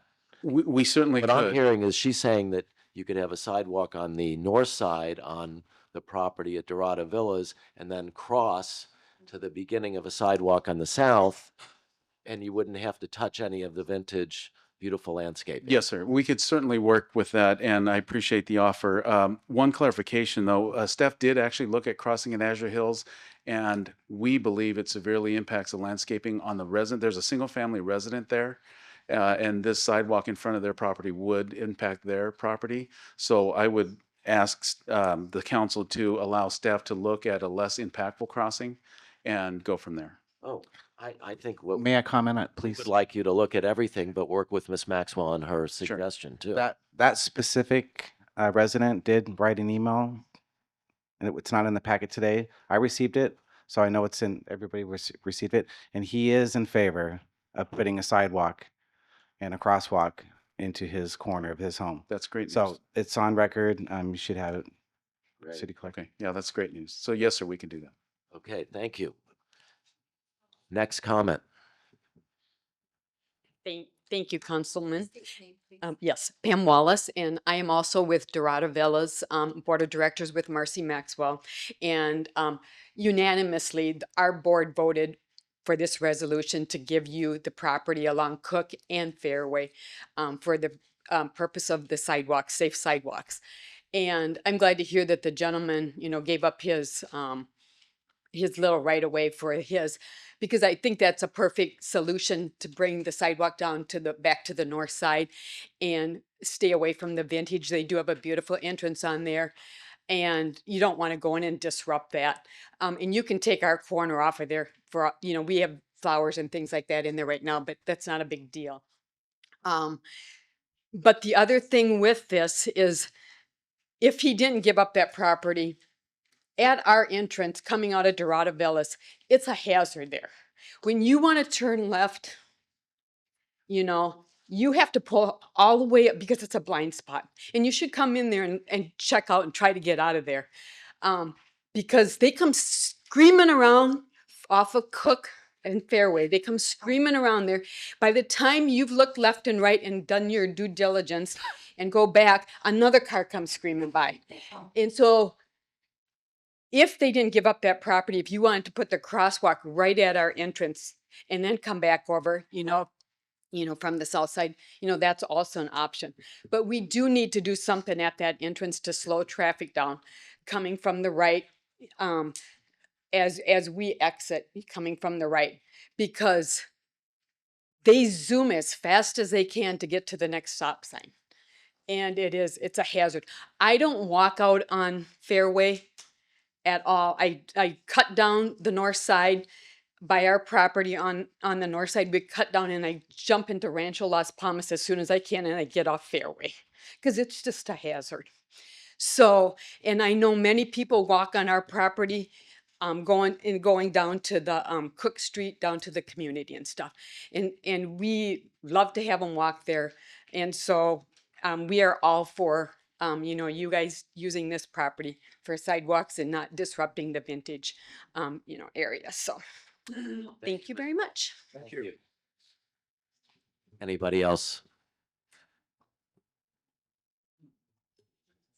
Are we only taking Fairway? Are we moving on to? Yeah, more? we're taking Fairway. This is Fairway. Mr. Saltarelli, welcome. Mr. Mayor, council members, Mr. City Manager, Madam Clerk. Thank you for this opportunity. My name's Tom Saltarelli. I live on Paseo Coronado for 22 years now. I may uniquely be approaching you from several perspectives. First of all, as Mayor Pro Tem Reed probably remembers, I've been a two-time mayor of the city of Tustin, California, back in the 90s. A city of 81,000 people, 25 square miles of land. We have a unique ability here in this wonderful city to be small enough to have you gentlemen make the right decisions for public safety. I'm also a bike rider.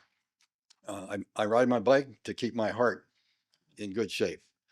So it seems like the issue here that's maybe emotional is the sidewalk, but I think, I don't want to be cumulative from what was said, but I think everybody knows that this is a dangerous spot for bike riders and people who walk in that small bike lane.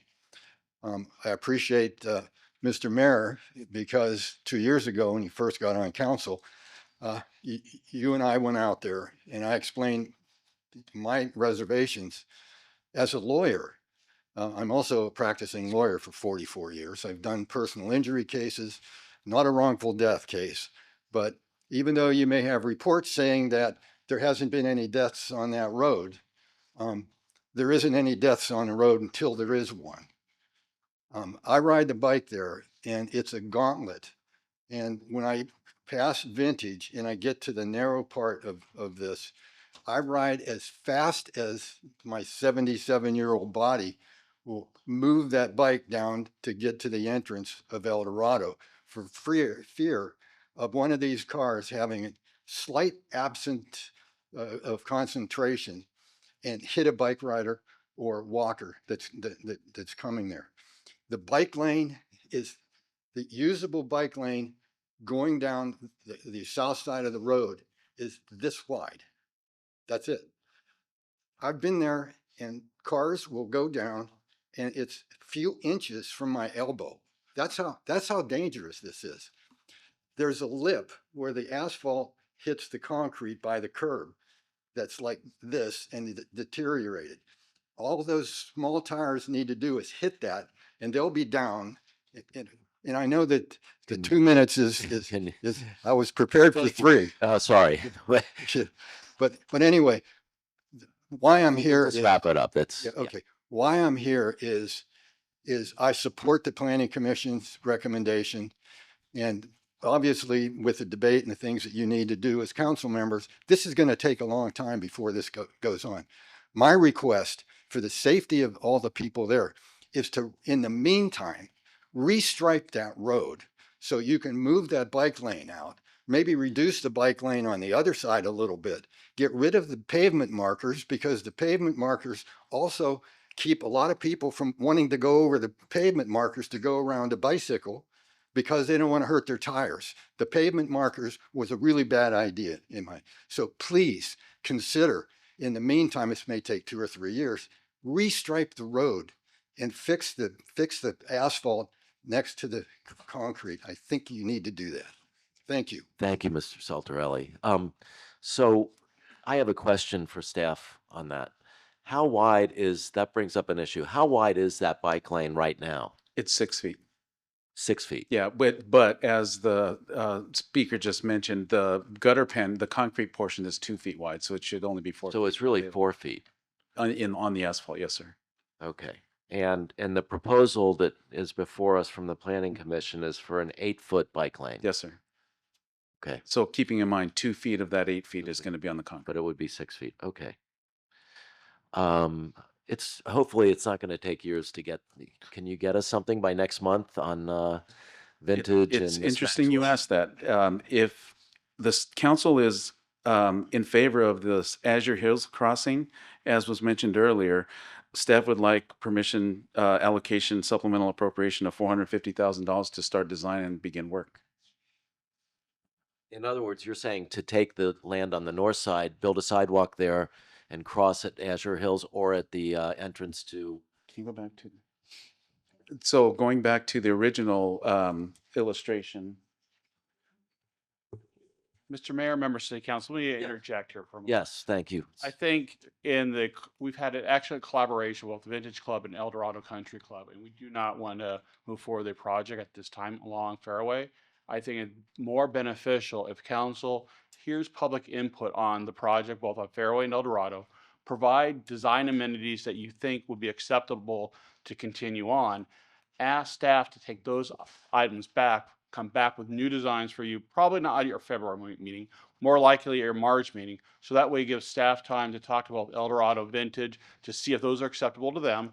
And if not, we'll have the alternative, which could include on the north side of Fairway. Yeah, so I'm Sounds not good to seeing me. any motion here to approve any budget items or anything. They just want guidance. Planning Commission wants guidance to kind of say, yeah, let's explore this. Right. Well, in the spirit of why we're here today in regard to this agenda item, we're here because of the calming of the streets and all of the requests to do something about it. And that sidewalk was already approved 5 years ago, maybe more. So if that sidewalk was, okay, whenever it was approved, it was never finished, but obviously there was an issue then. So if there was an issue then, we're here today. So in the spirit of trying to move this forward, mitigate the problem, calm the streets, we'll compromise as best as we can to satisfy the residents. We need to get this done. We definitely need to get it done. But like I said, if we don't have that four-way stop study, So can we're we're stuck here. Mr. City Manager, can we get this back on the agenda for the March meeting? It is, but I think to benefit everybody, if we had some design standards that were acceptable here, assuming you wish a project to move forward, first is that, do we want to move forward on a project on Fairway? If that's the case, what design features that the Planning Commission has recommended to you do you find acceptable, would like to make changes? Staff can take those recommendations back, come back to you with a revised design, any other impact, plus they give an opportunity to share those concepts with both El Dorado and Vintage Clubs to see if they're amenable to those or not. So are you suggesting that we should vote on, vote on an 8-foot sidewalk and then vote on an 8-foot bike lane on the south side and vote on it? I mean, how are we supposed to do that when we don't have a recommendation that we can follow because the Vintage and because the project isn't ready? I'll defer to the Public Works Director, but I think what the scope of the project is going to be outside the city limits. So outside, or it's not the city limits, outside the curb limits is where you're going to need more definition for the folks. If you're acceptable with a design with a bike lane, 1 lane of direction each way, and the parking on the north, that is a significant. That's the general guidance. That's the general guidance. That's what they seek. Then are you okay with the bulb outs in certain locations if it's needed? Okay. Okay. And you want that today? No, not today. If you are prepared for providing some guidance, that will help them in their coming back to you with revised designs. Well, I plus think we those could discussions. I think we could just do a broad general, motion today on an 8-foot sidewalk, a bike lane. More public hearing. Yes. Mr. Yes. Sorry. Yeah. Okay. I want to hear from the public. All right. So let's move on with the next public comment. So, Mr. Mayor, before I do that, the chairman of the Planning Commission wanted me to reinforce that the Planning Commission did not approve the bulb outs. That's a staff insertion just because of the landscape impacts. Okay, thank you. And Okay. Can I make one comment, please? Before we move any further, I do want to thank the Planning Commission for all the effort they put into this. And it was many, many meetings of a lot of acrimony and a lot of upset people. So I want to give them some credit for putting this together to bring forward to us today. So do you want our director to do the presentation for El Dorado, or are you just taking comments? We're still taking comments on Fairway. Are there any more comments on Fairway? Yes. Okay, let's go. Okay, Ms. Campbell. Get this ball rolling here. My name is Brenda Campbell. I live on the corner of Williams and Fairway, and I did email all of you yesterday, and I'm sure you all got it. So I'm just here to just kind of review it real quick. I was recently at a meeting where Evan Truby spoke, the Mayor Pro Tem of Palm Desert, and he happened to mention things that were going on in their city. And one of the things he hit on was the speed humps, not bumps, that are on El Paseo and how effective they have been. And the merchants love them. And that really caught my eye because I am in favor of them. And I was really surprised that the planning department did not recommend them because there was a lot of people who wrote in that they were for them. They do slow down. So I took it upon myself to take it a little bit further. And I called Ryan Gaylor, who is works in the public works department in Palm Desert, to gather a little bit more information. And he said that the merchants really like them because they have slowed down the traffic, and it has been much safer for the people to cross El Paseo. And they also like it because it allows the merchants to feel that because the traffic is moving slower, that people are maybe seeing stores that they wouldn't if they were going faster. They are 6 inches high, and they're placed mid-block, and they run anywhere from 300 to 400 feet apart, just FYI. So the thing is, we see all the speeding going by. We see people running the stop signs. You won't see cars speeding over speed humps because they know it's going to hurt their car. And anyway, so I just hope that you would not throw that out and consider that. And I think most of the people on Fairway want it safe, but they want to slow down the traffic, but they don't want to change. They don't want lines all over the place. We love the way it looks now. So that's all, and thank you so much. Thank you, Ms. Cannon. Any other public comment?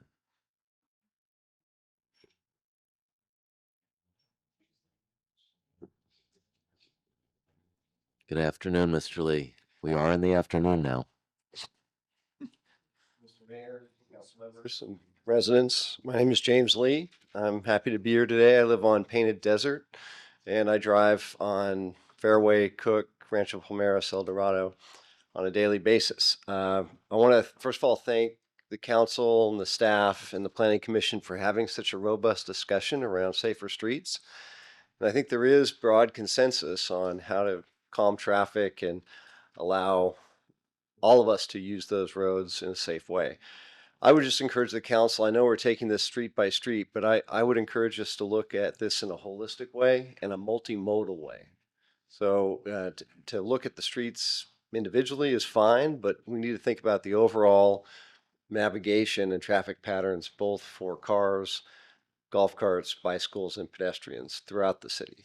So having said that, I think I'm in favor, and the people I've talked to are in favor of sidewalks for pedestrians, expanded bike and golf cart lanes for bikes and golf carts. And I think those two, if those are the two guiding principles, I think we can come to a broad consensus and allow the staff to do further investigation there. I'd also point out Marcy Maxwell's very comprehensive and informative email of 10/29/24 that I think was sent to the Planning Commission and also to Council.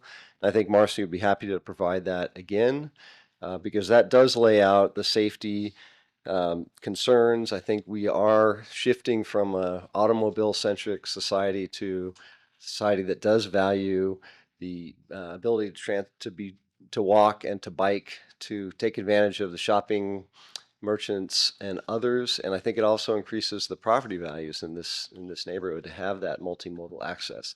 I see people walking dogs, walking on the streets, crossing into the roadway, and that is just an accident waiting to happen. And so I think providing those lanes for bikes and golf carts and providing sidewalks is going to increase safety values and also the merchant and resident experience here in the city. So thank you very much. Look forward to further discussions.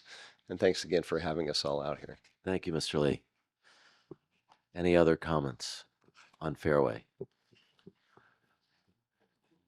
Mr. Mayor, City Council, Vince Whitaker, attorney for the Vintage Club, and also a previous resident 45755 Cielito Road. So I know this area for over a decade very, very well. I agree with the last set of comments, and I appreciate the council taking the time to read my written submission. This project needs to be looked at in totality as opposed to piecemealing it out. I do agree with tabling this particular agenda item for probably about 60 days so that not only Vintage Club can interface with the city for input and approval, but if El Dorado wants to join in that process as well, they're affected just as much. So my recommendation, based on reading the staff report, and I won't regurgitate what's in here, is just table this for about 60 days and give staff time to interface so that we can actually come up with a comprehensive plan. Thank you. Can I ask you one question? Did Vintage make any presentation to the Planning Commission? Were you at any of the Planning I was not at the Planning Commission. What I can tell you is that we did have certain board members there. The first time that this particular board became aware of this was as a result of the Planning Commission agenda item. Staff has met with board members, but again, very little was presented. It was kind of informal. This is our first chance to engage in this process on a formal level. And so in terms of the information that was presented to the Vintage members and the owners was not very much. Hence my involvement. Okay. Thank you, sir. Thank you. Any other public comments on Fairway? I'm on both. Hey. Hi, Mayor Whitman and council members. So I sent in a letter. Oh, sorry, Carlin Neal. I live at 75900 Fairway Drive, right across the street from the El Dorado Country Club entrance and next to the park. So I wrote in a letter. I'm so glad we're dealing with this issue. The traffic is at night. Actually, my living room and master bedroom face Fairway, and it often wakes me up on Friday and Saturday nights. I think what's happening is people are blowing that stop sign at El Dorado and Fairway and literally accelerating down Fairway like a airplane does down like a runway. It is extremely loud and unsafe. There was also an accident at the park before it was the park. Someone ran into the palm tree. Someone ran into the gate down on Indian Wells Lane. So clearly there are some major issues. I would like to recommend that we put crosswalks, excuse me, at El Dorado and Fairway. I saw a number of people I walk with every day here, and it's impossible to get across that fairway in a safe manner. In addition, I would like to advocate against speed bumps. I think if you want to make some revenue, put in a camera at that stop sign and people are blowing and ticket them. That will get people to stop blowing those stop signs and slow down. I think speed bumps for golf carts are not very fun, especially someone that owns a three-wheeler golf cart, vintage golf cart. Like, that's just not very fun for bikes and for golf carts. So I also think that we need to look at this holistically, and Planning Commission needs to have a recommended plan that everyone's bought in that comes before you before we start voting on this. Thank you very much. Thank you, Ms. Neal. Any other public comments on Fairway? My name is Peter LeVar. Hello, Mr. Thanks for having the time to listen to us all. I'm going to sort of reiterate a number of the comments that were brought up with respect to holistically. Being a retired architect, being involved in the design profession, you do not isolate individual things. You look at them holistically. So I really appreciate the comments by the previous speakers. And so where do you sort of divide the sort of crossing of El Dorado? Is it on Fairway or is it on El Dorado? The reality is we have to sort of deal with getting across the street. So when you say we're going to look at El Dorado later, well, El Dorado ties into Fairway, et cetera. So you can't look at it in isolation. So we should look at it holistically. So that's my only comment. I would appreciate it if we sort of revisit this whole thing holistically as opposed to individually, and move forward with a proposal that is cohesive. So I understand you are asking us not to, so this has been broken into phase one and phase two. Are you suggesting that we not have a phase one, phase two, but just have I an think entire resolution? absolutely. I think you have to look at it because Cook runs into Fairway. Rancho Palmeras runs into Fairway.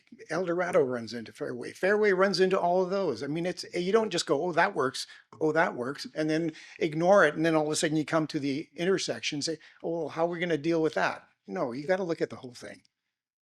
Okay, thank you. Any other public comments? Yes, sir. Hello, Mr. Mayor, City Council members. Congratulations on your election, and I commend you on your patience to sit here and listen, fellas. Just as You want to state your name? my name's Gary Sitzman. I'm sorry. Where you live? I live at the Vintage Club, and I'm the president of the Vintage Club. But I'm not here in any capacity representing the Vintage Club today. I'm here as a citizen of Indian Wells. Okay. And who is possibly a supporter of this whole project. As a point of reference to you, the San Diego Zoo and the LA Zoo are both owned by the city, but one is managed by the city and its employees, and the other one is managed by an outside source. But that's irrelevant because you've already made your decision. But that question came up as to who owns those things. Yes. I'm neither for or against at this particular time the installation of sidewalks or anything like that.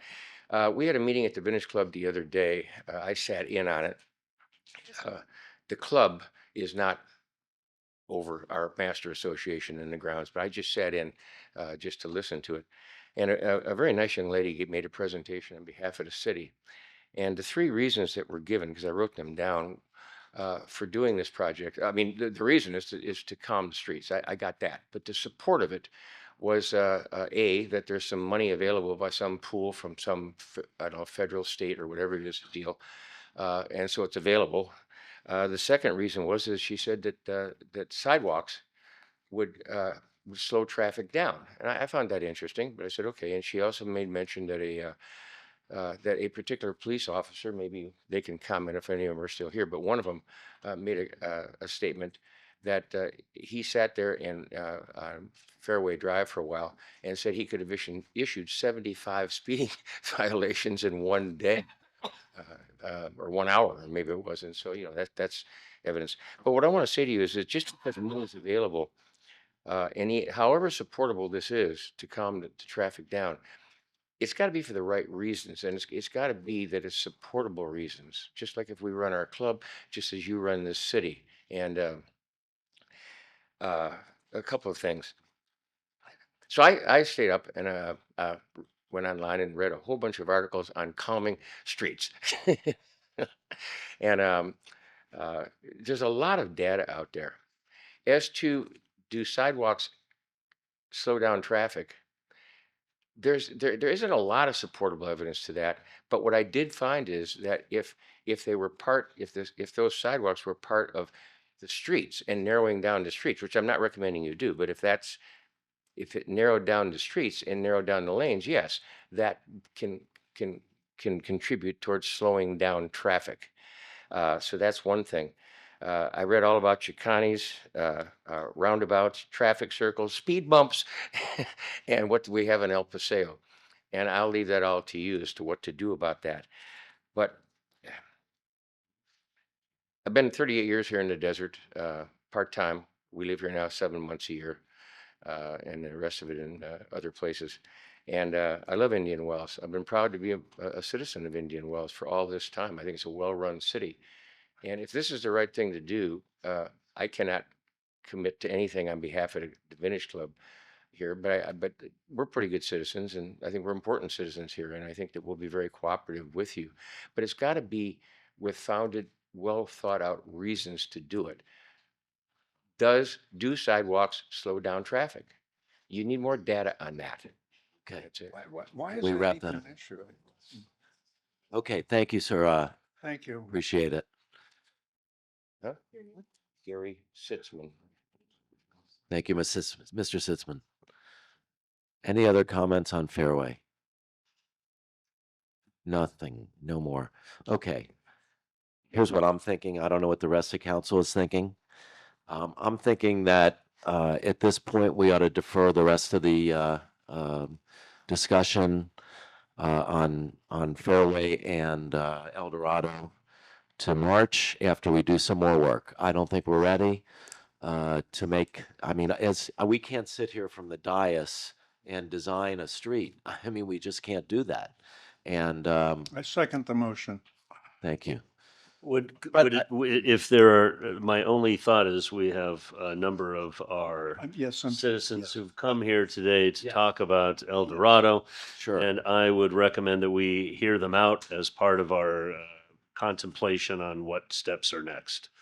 So I would recommend we hear from people. well, then we would have to have a staff report on El Dorado first, and then we'll have public comment on it. But first, let me ask you, sir, is it correct that the Planning Commission really did not make a recommendation for El Dorado? Well, they did make some recommendations. Can we hear what those recommendations are? Okay, they recommended no sidewalks because of opposition to sidewalks on the east side and some received on the west side. They recommended an 8-foot shared bicycle golf cart lane with a 13-foot buffer on both sides, and reducing the street width to 1 travel lane in each direction. Right. Good. Thank you. Okay, thank you. What about the concept for a sidewalk down the middle of El Dorado? That was something that they wanted the city council to discuss as an alternative. Okay. But they had no recommendation. No There's recommendation. other than to have the council discuss it. Thank you. Okay. But Mayor Whitman, may I interject, please? Yes. If we give planning some direction as far as and I think that that's what he's asking for. So he can put a plan to move forward. So if we can come to some kind of agreement that the one option that we just saw with the 8-foot golf cart bike, the smaller lane, center lane, small lane, whatever, and then On Fairway. this is on Fairway, and the completion of the sidewalk. So maybe they can come back to us with that plan, inclusive of using the vintage as determination of the sidewalk and Dorados. So they can actually put something on paper. So when they do come back, we're not sending it back again and 2 months goes by and 2 months goes by and 2 months goes by. Because I think we can agree, we should be able to agree that we're not going to tear out the whole street and do chicanes and do all these other things that were proposed. I think the basic plan, less the stop signs and speed bumps, if that's approved and what's not approved, that those mitigated issues can come after the basic plan, so they can put something together so we can move this forward, and then we can challenge how we're going to calm the street.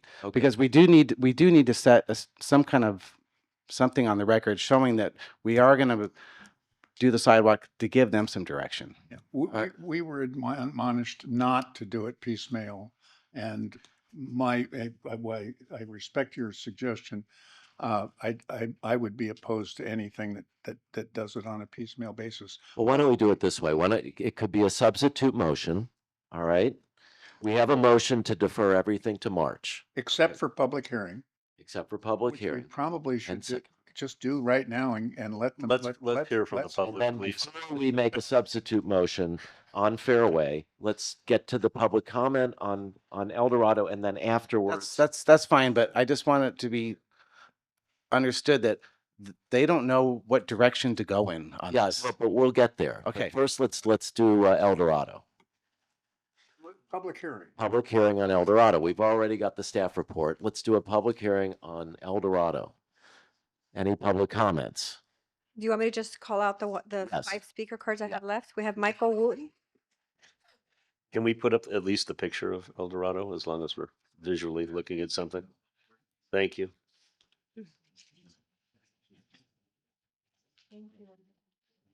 Mayor Whitman, members of the council, I'm Michael Wooten. My wife, Joan, and I are, for the past 10 years, full-time residents. Our home is located on Via Corona, which backs to El Dorado. My comments today are exclusively on El Dorado, which is most impactful for our home property. To date, we've closely followed the actions of the Planning Commission concerning this matter. We support the proposal and vision and attachment 2 in the packet for today's meeting that was provided by the City Public Works Department. We would also recommend stop signs on El Dorado at Osage Trail, as well as a crosswalk on the south side of that intersection across El Dorado. Additionally, crosswalks are needed at the intersection of Fairway and El Dorado, tying into Fairway Park.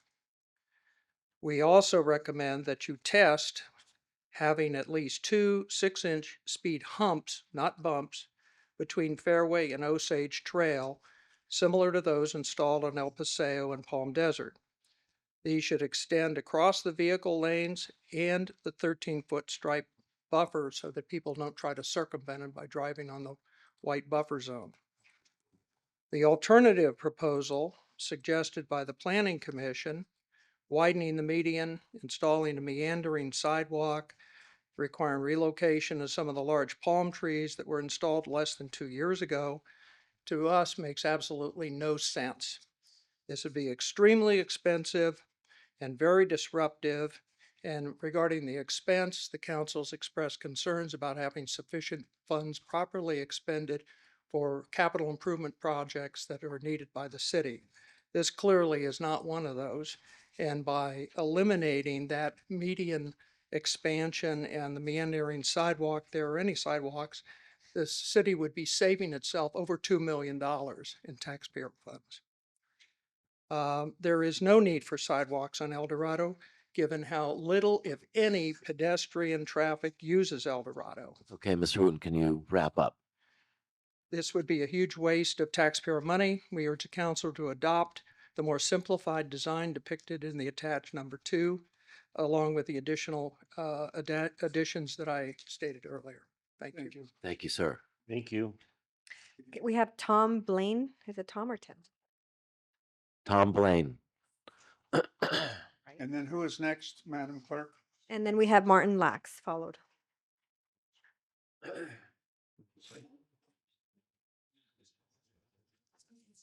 Two more. Mr. Blaine, good Good afternoon. afternoon. It's been a long meeting so far. Resident for 4 years, Rena Court.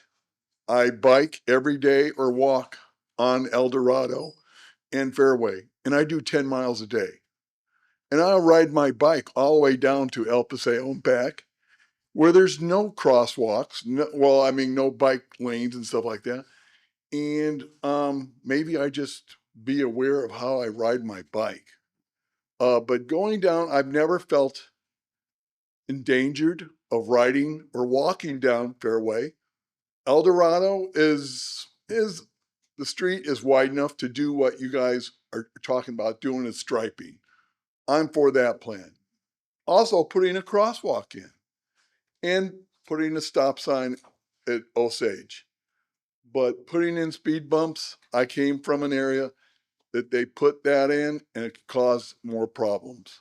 Now I do go down El Paseo all the time. I understand that that's a shopping district through there where you have a lot of people who want to then cut across the street and not go through a crosswalk where you do need to slow your vehicles down. Here, going down 2 miles on Fairway, you don't have that. Yes, you do need some crosswalks to identify that at major intersections. I'm all for that. That's a safety master for the whole area. But to come in here and put in bump outs, the reason why I don't like bump outs is where you see that is where you're taking a lane away where I know you're saying that that's designate where a car is supposed to be parking in there.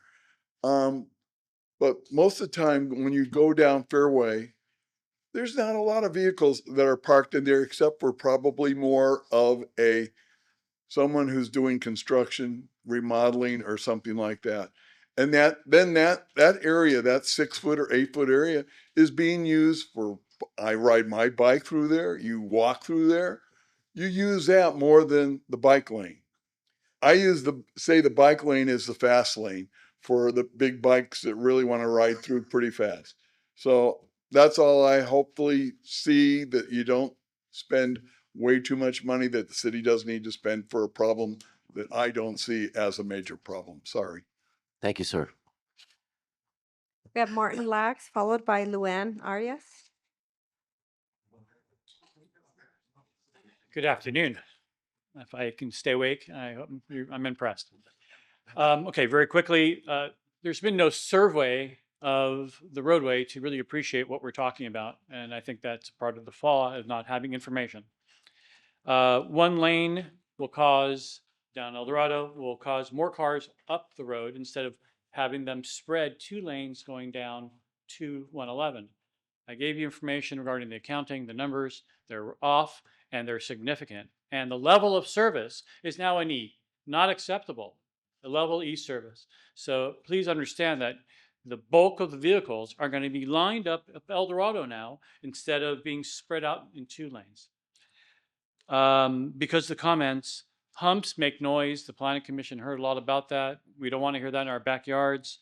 Again, there are exhibits, page 22, we saw, not part of the packet. Surprise, this is not acceptable. It's not, I would say, it lacks due process. Okay, now I can talk about what I wanted to say. Applying big city ideas to small towns is not why we live here in Indian Wells. Our founders said, defend the city against all forces that would drag it down and make it just an ordinary city. Indian Wells has a special way of life to develop carefully and not let things get out of hand.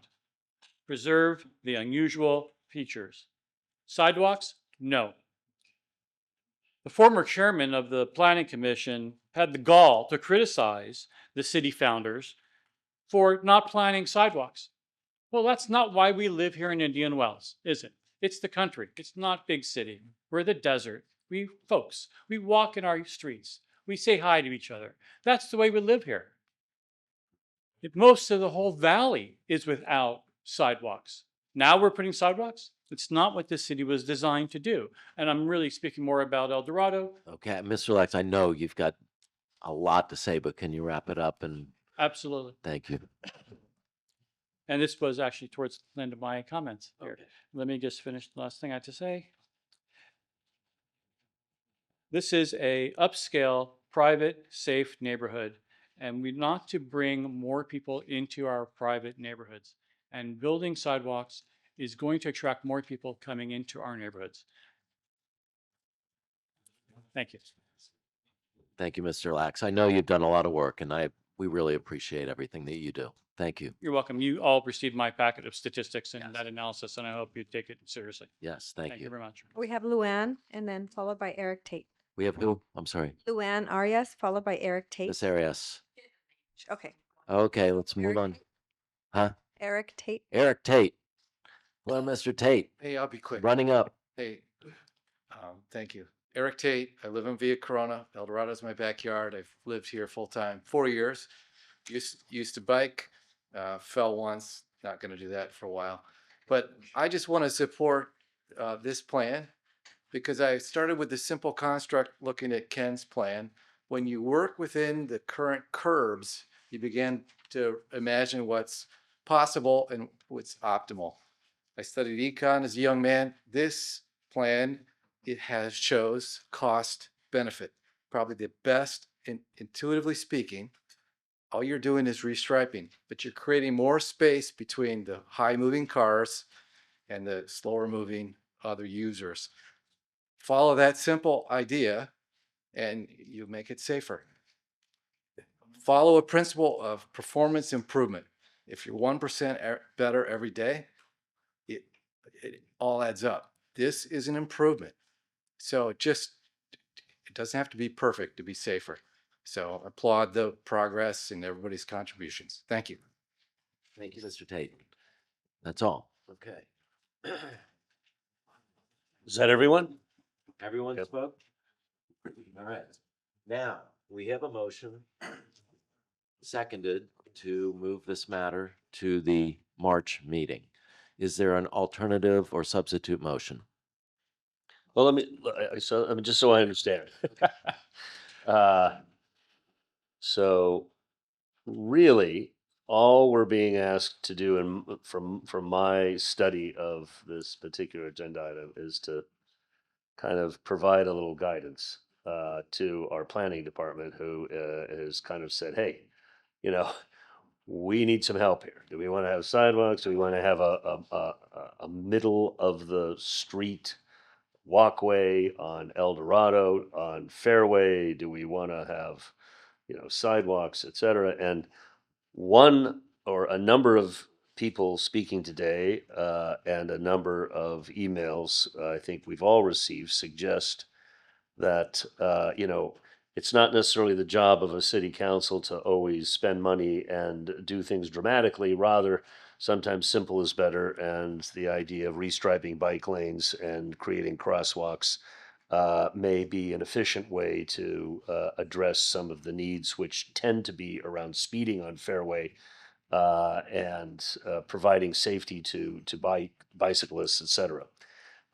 And so I'm not sure, based on what these thoughts are and how we advance this discussion, other than to say, I suppose, more discussion needs to be had with El Dorado, with the Vintage Club, with community members, perhaps, and therefore, this may be something that we have to put back to the Planning Commission to actually come back to the table with a recommendation versus just making an agenda item in a month or two.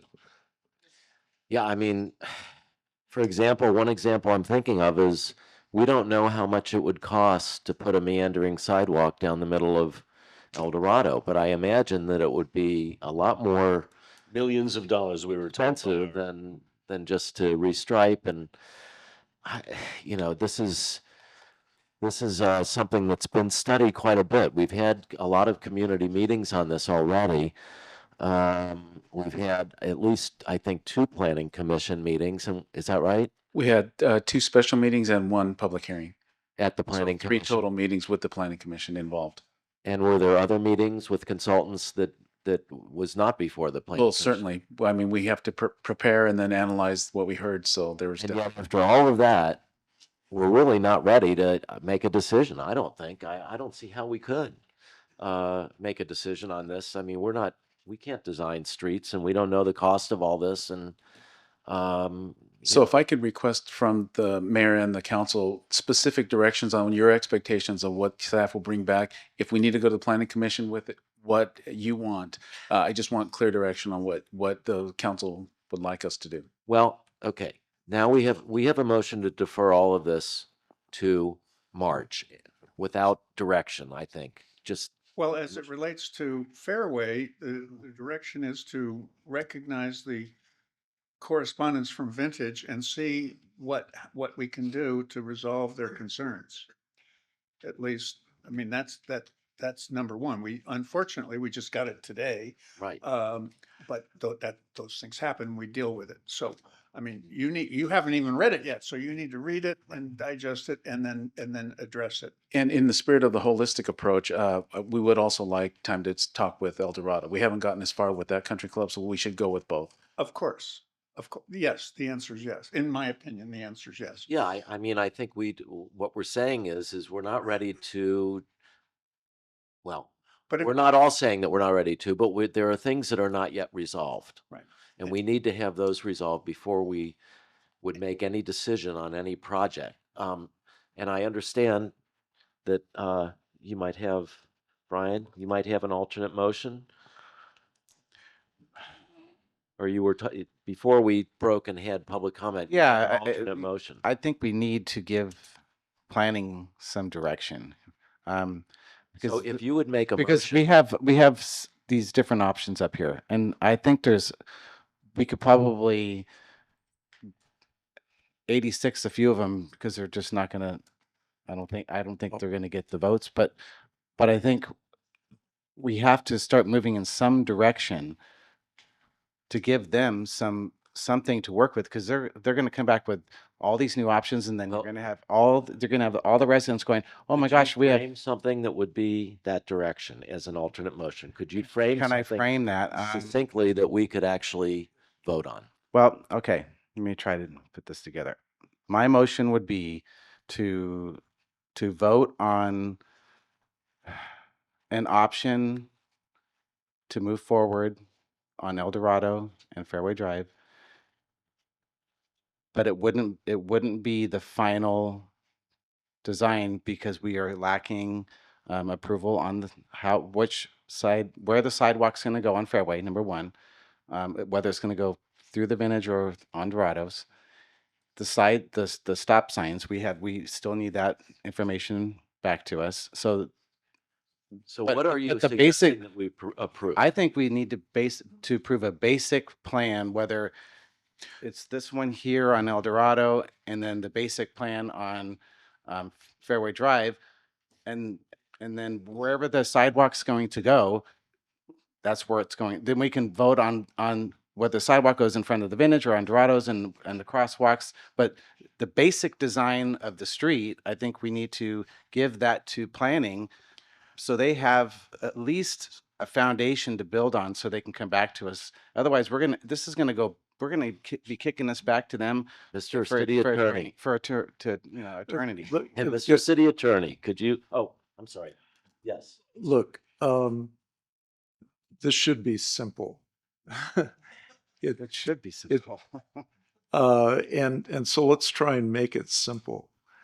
There are some unresolved issues. So let's identify what the unresolved issues are. Unresolved issue number one is we don't have the warrant studies that will justify putting in stop signs at various intersections. We have to have those warrant studies completed before we can make a decision on whether or not there will be stop signs in addition to the stop signs we already have. Number two, we have been in discussions with the Vintage Country Club and the El Dorado Country Club on acquiring additional right-of-way along Fairway so that we can move the sidewalk further away from the curb and put in additional landscaping. Those discussions have to be consummated, and we need to know what the position of those two country clubs are. Third, I think there's a consensus here that bulb outs are not a good idea. So we can resolve that issue right now. We haven't even discussed that. Right. We have heard comments from council members about bulb outs. Today? Before today, some today. Well, this is Oh, our first. okay. We'll take bulb outs, if that makes you happy. We'll take bulb it's just- outs off of the list of items that Okay, we need to resolve. Mr. Okay. Sanders, please continue with your simple solution. And we need to have some alternatives on El Dorado in terms of a sidewalk. Putting a sidewalk down the middle of El Dorado in the median is, I'm hearing, is not going to fly. But there may be enough right-of-way on the west side of the street to put in a sidewalk if it's the decision of the city council to do that. So we need to know from an engineering point of view whether or not it's feasible to put a sidewalk in on the west side of El Dorado. I think those are the And I would add unresolved. one more to this, which is the complete program, which is looking at Cook. At the same time, we're looking at Yes. Fairway and El Dorado. The as well as holistic approach. The holistic approach. Yeah. Well, and Rancho Palmeras. And Rancho Palmeras, yes, Rancho that's what that Palmeras. is included in the holistic approach. So rather than have a formal motion, I mean, can't we just proceed down this path on the basis of a consensus among the council members that that's the direction we need to go, and cut the staff loose on coming up with alternatives for us that we can consider in a very organized way Holistic way. when we when we get to the March meeting. Well, here's one of the problems I have. I'm not sure that we have a consensus on council even for a sidewalk anywhere. We've had speakers that said we shouldn't have sidewalks, several today. I'm not asking for a consensus on whether there should be a sidewalk. I'm asking for a consensus on having the staff let us know from an engineering point of view whether a sidewalk on the west side of El Dorado is feasible. Okay.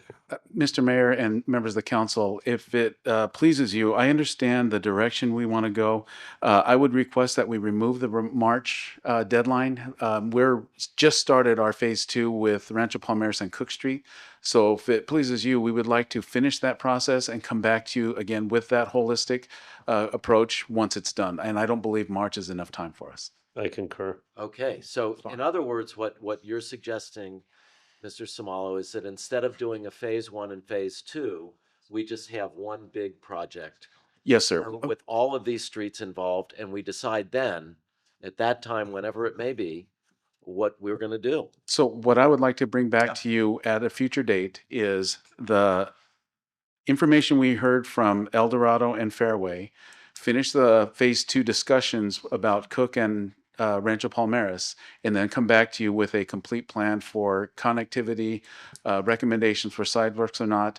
If it also pleases the council, I'd like to go to Planning Commission as we did with phase 1, with phase 2, and then come back to you with that full plan. And work with the If you two think it's private. necessary to go to planning commission, that's fine, but can we change our motion then? Right now, there's a motion and a second to defer this to the March meeting.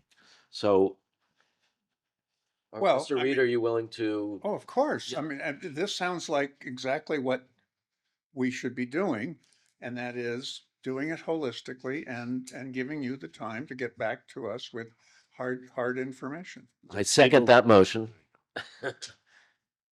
All in favor? Aye. Aye. Aye. Aye. Aye. Thank you.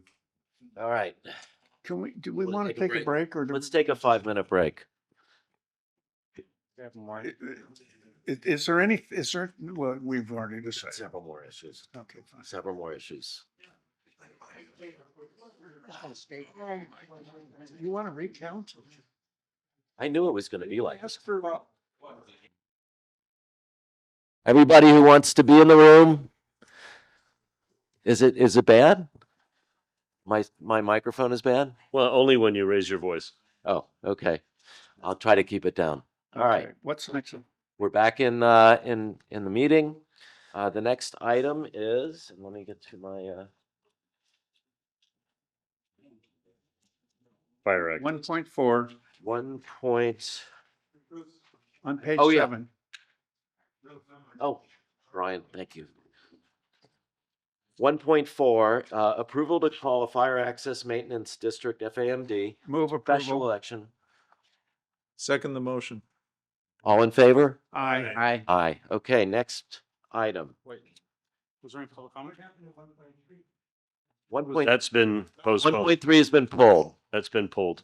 Was pulled at the beginning of the meeting. Mayor and council, these are not on the consent. So for each of these, we need to quickly invite public comment. If Public there is comment. none, then we can move approval. Okay. Any public comment On on 1.4, 1.4 FAMD I4? move approval. Second the motion. All in favor? Aye. Aye. Okay. Next item, the Indian Wells Preservation Foundation Partnership Funding Request. Any comment? Move Yes. approval. Yes, I had one. Oh. Jenny Whitman? All right. Wow. Good afternoon, everybody's tired and probably hungry for lunch. I'm Jenny Whitman. I'm the secretary of the Indian Wells Preservation Foundation. We've already submitted our materials. I just want to thank you, the city and council, for all the support you've shown them in the past. I'm here to just urge you to approve our partnership funding request for $6,000 for fiscal year 2023-24, and then $11,000 thereafter. This organization is not the one that everybody remembers from years ago. It's growing. We've got tons of new memberships, and we have a very dynamic board, very talented people who are committed to this organization. And I promise you that we will not disappoint and that we will continue to produce the outstanding events that we have. Thank you. Thank you. Move approval. Second the motion. All in favor? Aye. Aye. Aye. All right. Next item. You don't want to increase the amount to $2 million? I'm terribly sorry. That was snarky. I apologize. I was thinking we might want to send it back down to finance for further review. Okay. I6, sponsorship for City of Indian Wells as a host city sponsor for Epson Tour Championship for 2 years, 2025 and 2026. Mr. City Manager, I can give a real quick staff report. please do. All right, so 2024, City of Indian Wells Golf Resort hosted the 2024 Epson Tour Championship at Indian Wells. It's a 2-year program. However, because of the success of the 2024 tournament, which came in the tune of over $800,000 in spend here locally and over $5 million in marketing globally, the Epson Tour is quite interested in expanding that partnership from not just 24-25, but add in 26, but increasing the sponsorship level from $100,000 a year to 153-ish. It really comes down to each year will be related to the expenditure to rent the course. Last year alone, they spent over $280,000 of direct spend at the golf resort. So in essence, we're paying ourselves back.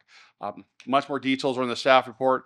The LPGA is online to answer questions if we need be. Staff recommends moving forward because this partnership will expand, but more importantly, it'll be an expansion throughout the course of the year advertising Indian Wells. With the Epson Tour, where at each tournament, they'll be providing some sort of recognition of here's your ticket, or you're on the road to Indian Wells. for the final conclusion. So with that, we'll conclude our report. Any discussion? Any Comment? public comment?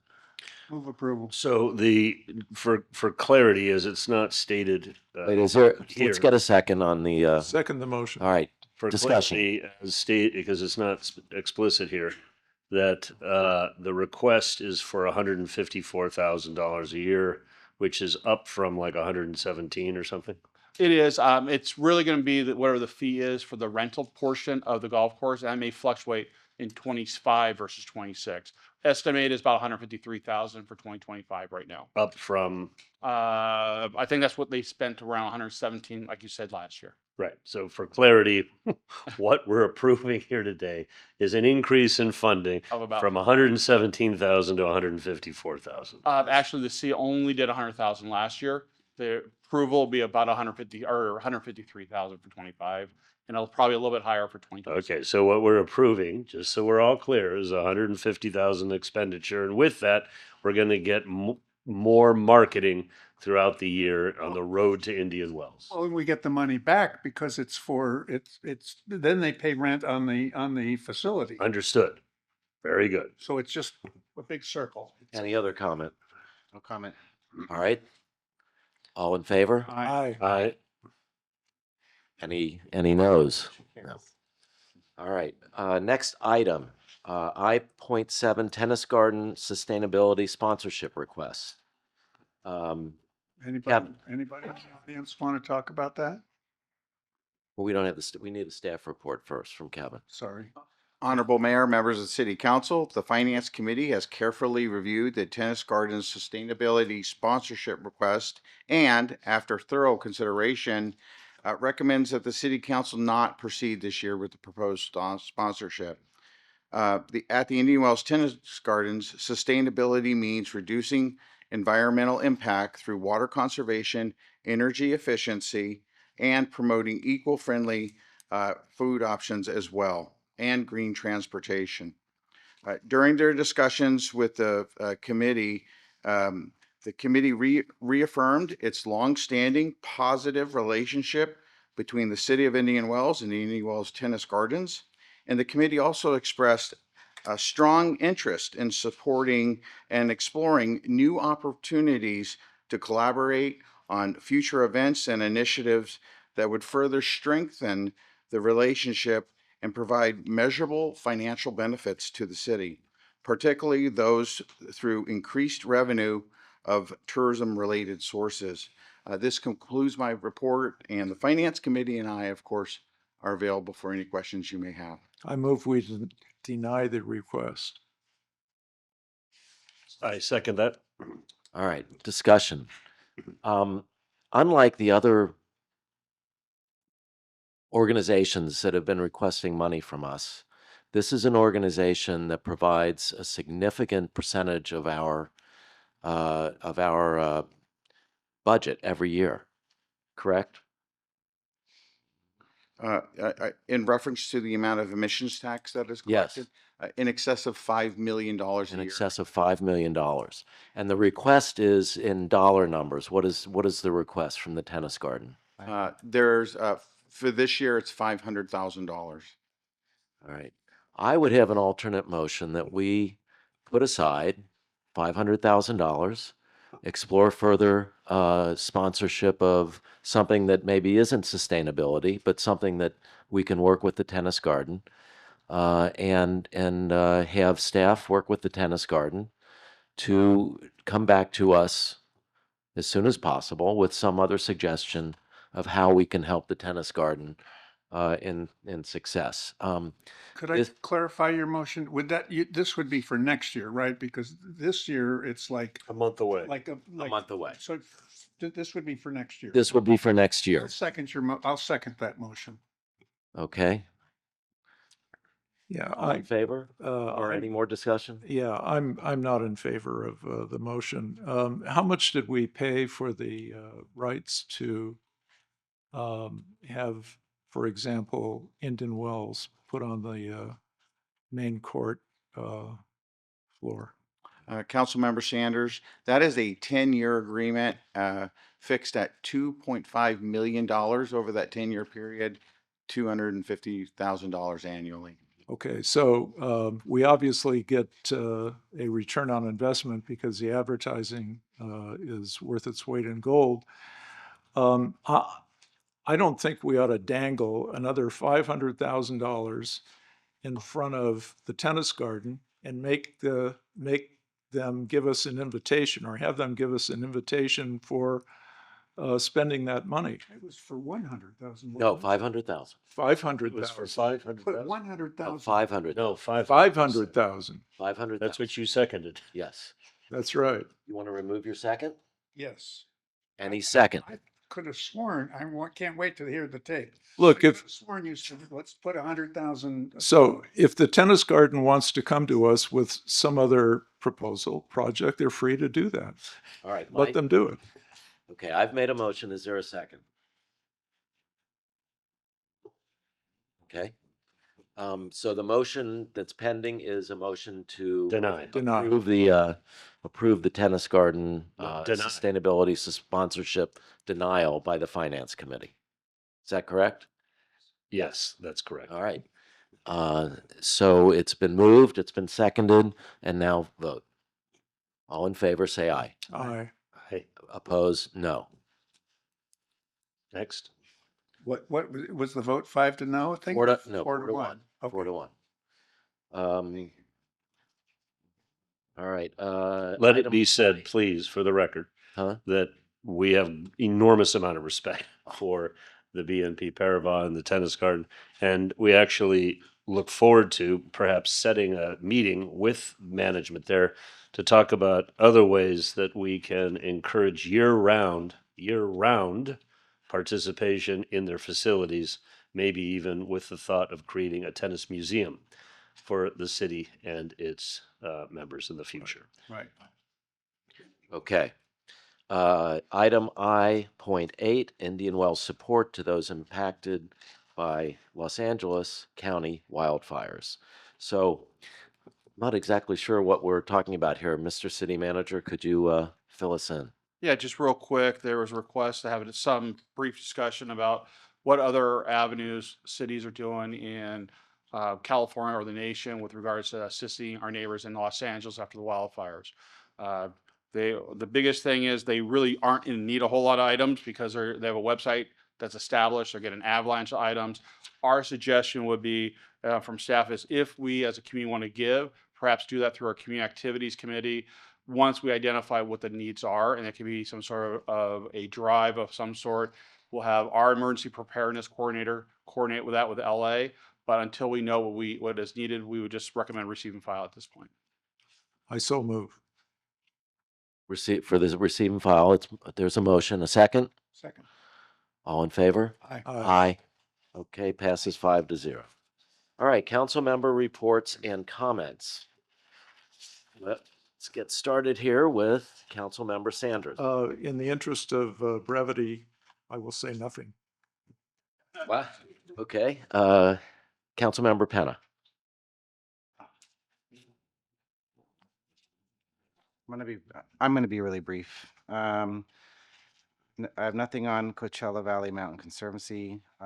Indian Wells Preservation Foundation, Donna Griffith was appointed Director at Large, which is gonna be a big asset to the cause. I haven't done anything on Visit Greater Palm Springs. In regard to the Indian Wells Public Safety, we had discussions on enhanced medical and an ambulance for tennis, upcoming tennis. We discussed Opticom for the gated communities for emergency access for fire and paramedic. And we further discussed streamlining inspections and discussions with the help of I'm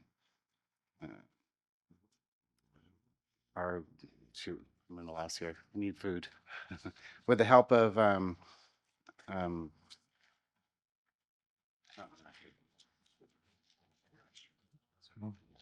we're streamlining, and we had with Wes and their department.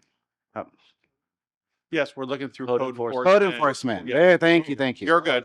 So so Cal Fire working with code enforcement on doing inspections for the restaurants and the fire inspection with the grills and everything to make sure they're in compliance.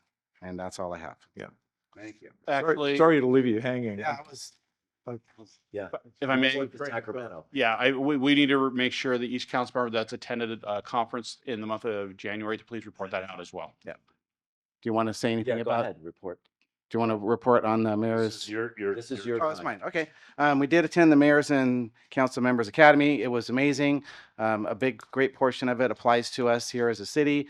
The other portion is more directed towards cities that aren't financially healthy like we are. So it was a good learning experience. We met a lot of people, and I really enjoyed the harassment portion of it. I thought that was very informative and how people should treat each other on the dais and in public. Thank you very much. Thank you. Councilmember Taylor. The Riverside County Transportation Commission voted to approve a study on pavement and the longevity of pavement. And actually, when pavement is laid, it's about a 10 to 15 year lifetime, and then now you're approaching 40 years. So that's one thing. The various CVAG committees were postponed till February. Indian Wells Golf Advisory Committee met at the Vintage Club post their meeting to look at coloration and quality of sand, specifically a 75-25 split between a white sand and more of a desert sand and a 50-50 sand. We're going to get a recommendation from council for that, or from the committee for that decision. The went to the contract cities in Sacramento first week of January. A lot of discussion there on after the November 5th election on a quote unquote wake up call for the state. There was discussion on legislating affordability, seems to be the buzzword in Sacramento, which is a curious concept on what to legislate for affordability. The good news is I think there's a significant improvement on legislation around homelessness. I think we're going to see the core issue of homelessness being addressed now, which is conservatorship. And they've established 6 courts throughout the state to address conservatorship, i.e. giving the responsibility of a human being incapable of living one's life to the state in order to put them into a facility and get them off the streets. So I found those discussions to be very optimistic to address homelessness throughout the state.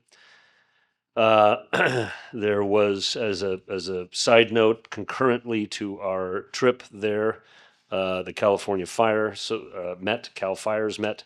They saw that I was from Indian Wells, and prior to the fires breaking out, stated that they moved 8 battalions and 18 of their largest trucks to Southern California, anticipating the winds. Within 24 hours, when the fires had started, the entire Cal Fire Council had moved about 80% of them to Southern California. So I'm sharing that only because there's a lot of information flowing around there about are we prepared, are we not prepared? And it was very clear to me that Cal Fires was prepared as much as they could be for that situation, as a comment for the record. And then I would like to, we also went to the Cal Cities conference in Sacramento. Some of us got certified in sexual harassment awareness, as well as ethics training, which was significant and important. From those meetings, I think I would also like to recommend for a future agenda item, potentially as early as February, please, that we add a discussion around a 3-year process to get RFPs for ongoing contractual commitments that we have with our consultants, which include law firm, PR firm, and legislative advisor. It came as a strong recommendation that every 3 years an RFP should be required to see, what opportunities are out there and various other potential contributors to a city, so that people keep their focus on evolving a city successfully versus getting, quote unquote, lazy in their practice to the city. Doesn't mean a change has to be made, rather simply an RFP sent out. The other thing that was discussed in a number of these committees at the Cal Cities was a recommendation to have data supporting sponsorships and charities. And I think many of us here would like to see data, as a result of our contributions to their charities and their use of proceeds and their success in achieving their agenda. So I would like to see 2 agenda items added to next month's city council meeting. One discussing RFPs and the other requiring data to be provided posthumously from for charities and sponsorships.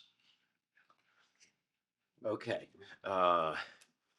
When is the February meeting? It's early. I think it's So early. Is this something staff could put together in that short period of time? So I think the question is, can you put together a staff report for us for the next meeting in February, telling us the process of doing an RFP on a 3-year period, and also to February 13th. February 13th, and also to have a report from all of our sponsorships on afterwards on the results Well, that have occurred. that's 2 weeks from today, right? And the agenda goes out the Right. Friday before, so that really. I think it needs to be in March. You want it in February? No. Well, I don't think it's. Please opine on whether it's possible. Certainly. If you're just looking for what we currently do as a process, I don't think we're going to have any recommendations by your February 13th of what that new process will be.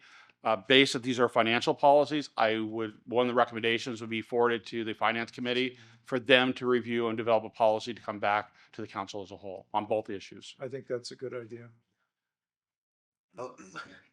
So what we're talking about is not a financial issue. We're talking about a process for RFPs. We already have financial policies that outline those, and this would be a change of those policies, I assume? I'm sorry. Bidding process?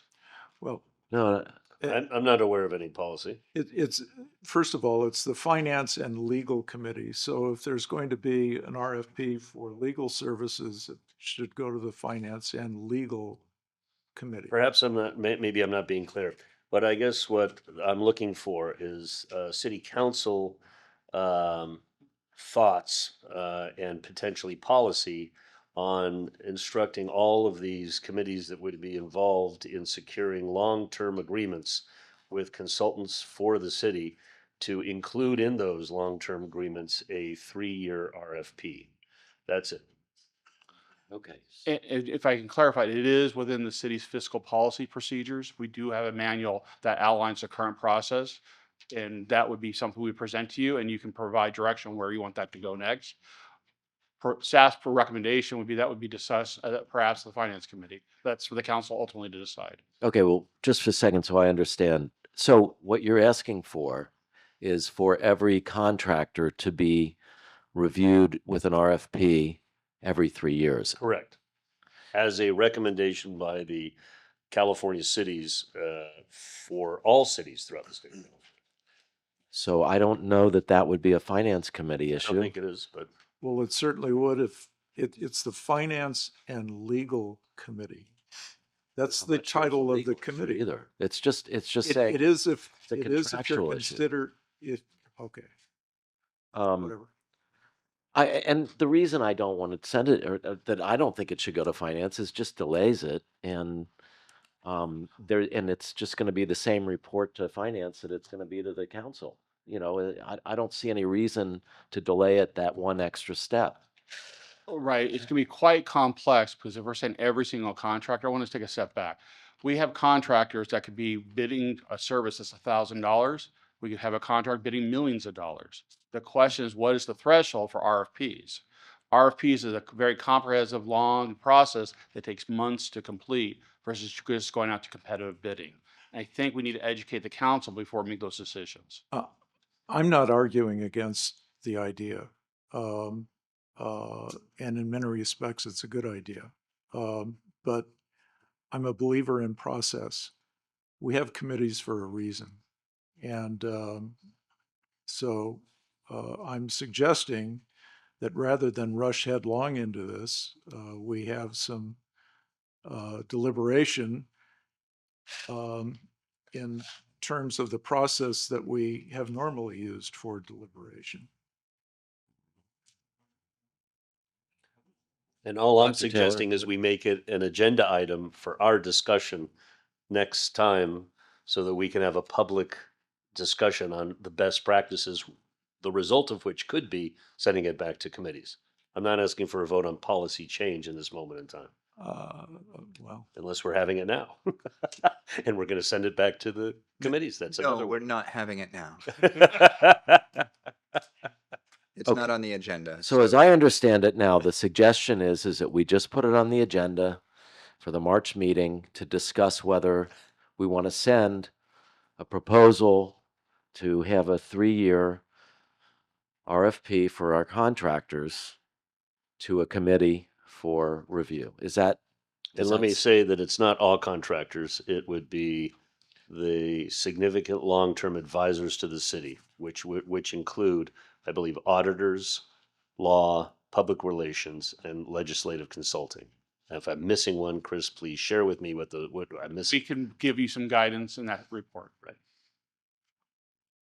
So, in other words, I think the question on the floor is, do we send it to Finance Committee now first, or do we put it on the agenda, discuss it as a council after we get a staff report, and then decide whether to send it to a committee? Does that? I mean, yes. Okay. My thought had been to raise it as an agenda item so we can talk about it and agree that it's a good thing or a bad thing, and therefore should be discussed further. However, I'm wide open to the fact that if you want to just kick this down to committees and have it come back with a recommendation, I'm okay with that too. Okay. I think the latter is just in terms of process, it just helps winnow out separates the wheat from the chaff. You know, there's a lot of extraneous stuff that comes up that can just be summarily dealt with at committee level, and you can get a good solid recommendation from the committee. Okay. Or the council. Is that? Yeah, so that if that's the case, then we would put it on as a March item, I would assume. Right? So after the Finance Committee reviews it and sends it back up to council, it would be on the March agenda. Does that make Okay sense? with everybody? Works for me. All right. Okay. All right. Thank you. Mayor Pro Tem Reed. And just so we know, that also includes as a separate item, data support from sponsorships also. Post Posthumously on Posthumously. estimate or our charitable donation to see how they've done. And that would be taken into. Something Mr. Reed has been asking for a long time. So, Okay. thank you. Mayor Pro Tem Reed. Well, it is 5 minutes past 2. I think we have a new record for the longest meeting, certainly one that began in the morning. Very quickly, Conservation Commission met. We are in the continual process of purchasing property for endangered species and other habitats. And then the only other committees that met during this last period was the Marketing Committee, which we've already discussed, and the Finance Committee, which we've already discussed. So thank you. Okay, I was on the Golf Advisory Committee that went and looked at sand. I went to the League of Cities in Sacramento and went to the seminars. And I went to the Community Activities Committee meeting for Mr. Penna. And the main discussion was Wellness Week. And that's starting, when is that starting? Next week. Next week. Yeah. So Wellness Week is something that the Community Activities Committee has put together, and it involves a variety of different activities in our city, and hopefully it's a great success. With Does that mean that- you can have a cookie today? With that, we are adjourned.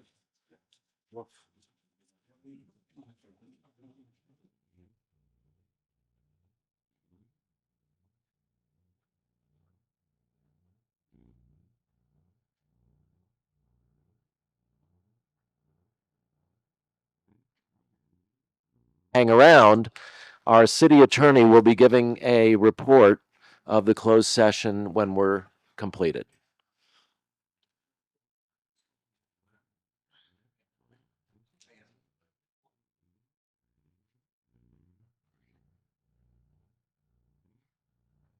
Wait to hear the report. Are you going to speak on something up there, Mr. Schubert?